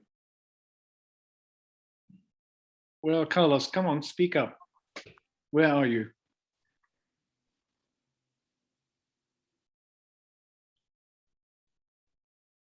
Well, I can read his comment if he's not going to raise his hand. It says, truth and art for Ernest Gombrich was a metaphor for persuasiveness. Is that not interesting? Yes, and Valerio, he wants to say something. So, and perhaps he doesn't know how to raise hand. I'll say Valerio, please. I'm sorry. No, I know, but I forgot it. Just one thing. I heard one sentence was for me completely wrong, that philosophy is not tangible or something like that. And this is a point. The high critic, I think, has to deal with philosophy. And philosophy is tangible because it is the way by which we appreciate or refuse life at the end. But an example of this, that philosophy is so fundamental, especially now for critics in architecture. I heard someone quoted Romano Guardini. Well, if someone read Romano Guardini, Letters from the Lake of Como, there are 12 letters that they're focused, the idea of form before form. So, for instance, for Romano Guardini, form in the modernity has to be anonymous. And that this is a religious statement, a political statement, and whatever else. So we need statements, we need philosophy a priori. We cannot try to, this nightmare of the overending interpretation. And I heard several times someone who quoted Benjamin. I really detest Benjamin. Is the interpretation of the interpretation of the interpretation of the iteration. Nothing is a priori. We have to be more courageous to have some a priori ideas, statements, and this a priori statement came up certainly for philosophy and even from the religious statements. So this is a crucial point. Without a Weltanschauung, you cannot make anything, any interpretation of a building. That's my point of view. So, sorry, I was so shrinked and hard.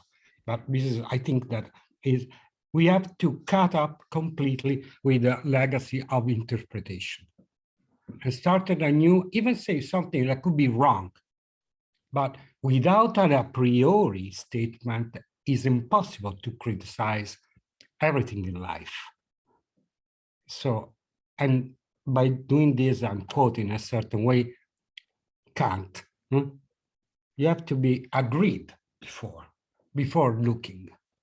And the most important thing is the grid, not the object, not the subject, is the grid.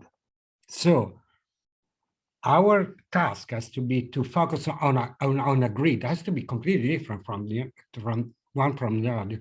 But what I really saw at the end of the three presentations, and they are very, very good, it's okay, but what is missing is the a priori, is the a priori grid.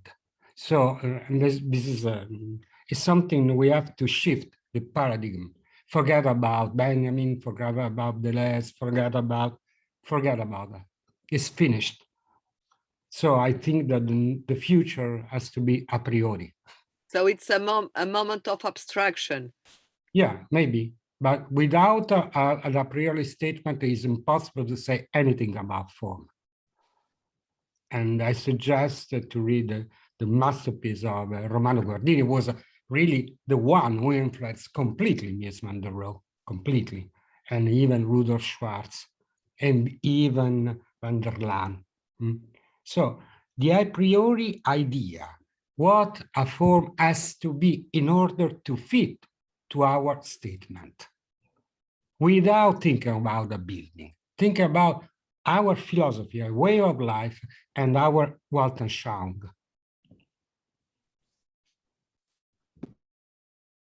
May I?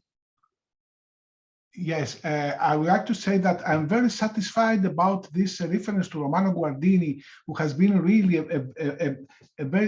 great intellectual and influenced so many personalities in the world of architecture. Then about what Professor Frampton said about the influences of other cultures, we must speak also about Carlos Calpa at his relationship with Japan. Carlos Calpa is another very so important architect in this environment of critical regionalism that was really influenced and had a very important relationship with Japan. So it's analogous case, Carlos Calpa, with Dimitris Pikionis from a certain point of view. May I add something quick? I've been trying to call on Carlos Comas if he would like to speak. Sorry, yeah, of course. Because he had suggested so in the box. You have to unmute, Carlos. Unmute your microphone. Yes. Okay. No, well, I'd rather listen. Okay. Okay. Kostas. Okay, yes, just something quick that I think this question by Professor Roman is interesting. One thing I would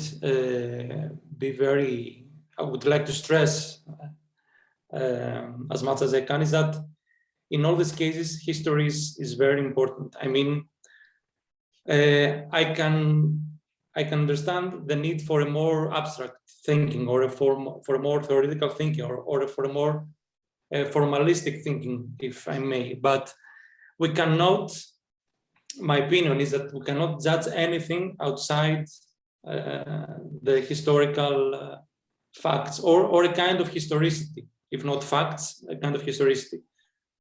For example, in the case of Pikionis, I'm not sure that we can talk about Japan as an influence, because in Pikionis, Japan was not an influence. Japan and Greece was the same thing. Japan and Greece and Southern America and Central America and the great civilizations of the past was the one and the same thing. It's not that something influences something other. Is that all these things at a certain point they have the same root. They start from the same point. Or another thing that we can talk about, I'm talking about Pikionis because this is what I'm familiar with in this presentation I made today. We can talk about Pikionis and we can recognize something as very tectonic. For example, the pavilions, extremely tectonic. Everything is very clear. Everything is as tectonic as it could be, a very simple construction with woods and very simple details and articulations. But if we see Piccion's church, St. Demetrius, is the opposite of tectonic, because what it is in practice, it is an old 12th century church which is covered by a new surface, a new stone surface by Piccioni. So there's nothing tectonic in it. You cannot, there's no point you can see actually that the actual construction is totally hidden in a way. So are we going to describe something as tectonic or not? And that was why I asked about Sana's building. I mean, if we do not know the history, or if we do not know the facts, and we are not aware that the roof is not concrete, it's made out of wood, what kind of criticism we are going to make? I mean, how can we approach this kind of architecture if we're not aware of the actual construction, which is history at the end? Okay, that was my comment. Sorry if I took more time than I should have. I would like to add something. Is that possible? Absolutely.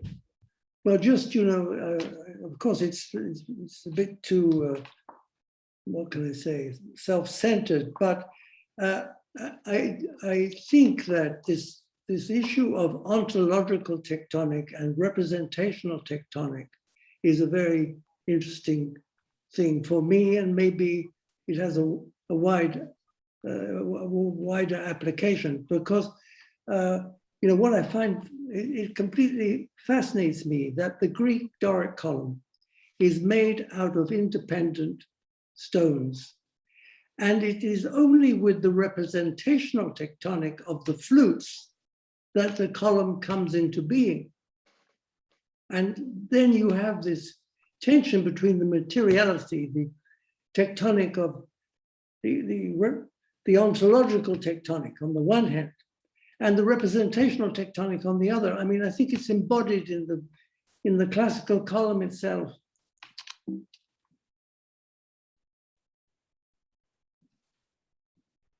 I wish to add something to what Kenneth Frampton said, and I ask our Greek colleagues to supervise me. As far as I know, the Greek construction is a wood, a timber raisonnement, is thinking on wood, and the temple is a translation to stone, and that's why it happens what Kenneth Frampton right now referred. So and so this, I think this is a real interesting question to discuss on tectonics, and this could drive us to Louis Kahn. And I know that Robert McCarter has right now finished a book on Louis Kahn, which was someone who cared a lot about the choice of the material. As far as I know, before design, so it was the first approach, and I really do think it's very, very stimulating and comprehensive when we realize this translation in Greek temples from the timber construction to the stone construction. As you asked, maybe Robert wants to answer, but as you also asked those of us who are from Greece,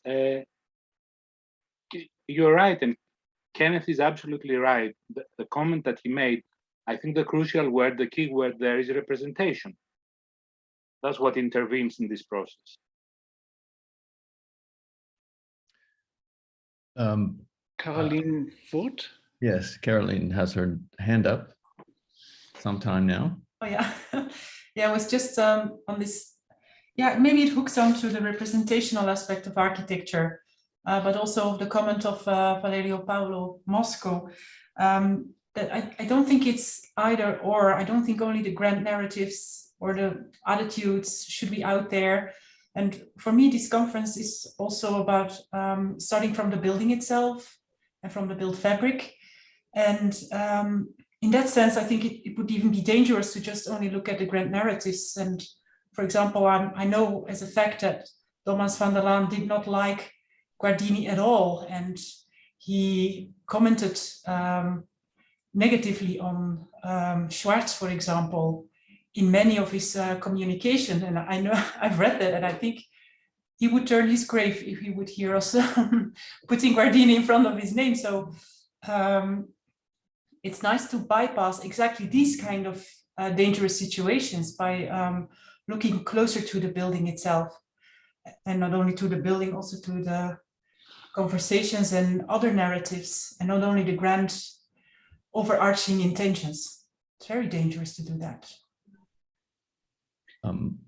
If I could take the prerogative of the host and intervene for a moment about Khan. It's my most recently published piece on Khan was in a beautiful book by Michael Merrill that he edited and it has publishing around 800 drawings, most of which have never been seen of Khan's, and it will be out next month. But my essay actually talked about the fact that Khan always started from the room, and in fact said that one shouldn't predetermine the program or the construction material until this concept of the character of the room that one was making. So I think Khan, like many of the other people we're talking about, are not quite so easily sorted out into dual categories and tend to operate in a much more complicated way. Wilfred, is it time for us to I think call so. it today? I think so. And okay. if I may just offer final thoughts, because we've gone through, I think, 5 very stimulating presentations. I'd like to thank all the 5 speakers, and Kenneth, especially you. And I know you've been extremely busy, even though you are officially in retirement. You are in more demand than ever. But if we cast our mind back to the request that people submitting their papers to this conference should focus on a built construction. That was a deliberate choice to get away from a just very esoteric debate. And I'm very happy that we've had a series of very profound and in-depth studies, all looking at both the relation between the materialization and the ideas, and the problems that the different designs constitute and represent. Matter, construction detailing, tectonics, and architectural language. There's a kind of a line of logical compositional work that these different aspects are connected by. And it's that belief that you could say, Valerio was saying that there's a kind of grid in front of you, and that is the grid, that there's an order that is based in material fact, and that the choice of materials determines the tectonics, and the tectonics determines the character of the building. That's a kind of an old-fashioned idea, right? But it has stimulated certain people, and it has stimulated Piccionis, it's stimulated Hans van der Laan, and it's not stimulated Sana, because to them it's architecture's abstraction, it's a dematerialization, and it's a kind of anonymous construct, which is a point of view you can take. But the most amazing thing about the Greek Doric order, and of course it's not the only case because the Egyptians did the same thing, is the fact that each block of stone in these Doric columns was of different dimension, was of a different height, and yet each column, except for the ones in the 4 corners, look the same. They have absolutely the same precision. They had no computer, they had no laser cutter, they just used their hands, and of the different blocks, they had to make things look the same. And the fluting was a device to suppress the identity of each block. So, you know, the kind of consideration between form giving and form making is absolutely mind-boggling, how they were able to realize those things, right? And we think we have all the technological tools at our hands. You know, if you ask your students to do a 3D model of a Doric column with, you know, entices and with an inclination and on the corner at a 45-degree angle, sitting on a base that is slightly curved, I think, you know, they think that they can do it, but they probably spend a month constructing one column, right? Anyway, the point I'm making is that crafts is the ultimate form of individuation. So if you say there is such a thing as, okay, let's go back to certain local materials and let's develop a language from that basis, the way that you actually give identity to something, even in the kind of dual process of on the one hand, abstraction, but on the other hand, real craftsmanship, you will find inevitably that you will create a language that is of a particular place and of a particular time and for a particular building. And it's that conjunction of both abstraction and craft that I think is the way to move forward in terms of contemporary architecture. So that's my concluding thought for this session.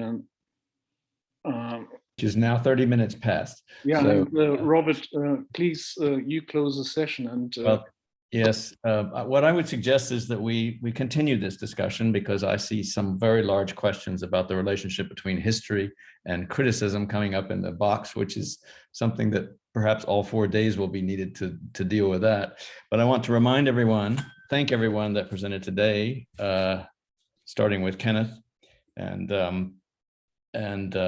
remind everyone that bright and early tomorrow morning, at least in my time zone, we will start again with session 2, which is High Culture in Conflict, with Luis Noel Gras and Elias Constantopoulos will be our hosts. So, and that will go at whatever time it started today, 8 o'clock my time, but thank you again. I really seriously continue. All of the chat is kept in the recording, but also some of these questions clearly should come up again in later sessions, either in the roundtable or in specific discussions. Thank you very much. Thank you, everybody. Thank you, Anna. Thank you. It was a joy. See you tomorrow. Thank you, Kenneth. Thank you, Kenneth. Thank you, Kenneth. It was a great session. Very amazing. Thank you, Robert, and thank you, Anna. Thank you, everybody. Thank you, all the speakers. Bye. Bye. Bye. Bye-bye. Bye-bye. Thank you, Kenneth. Bye, Robert. Bye-bye, Anna. Thank you. We made it. Oof. We're finished now, huh? Anna and I are finished. Bye-bye, Wilfried. Yes. Bye, Wilfred. See you tomorrow. Bye, Trent. Ciao, ciao. Bye, Joe. See you.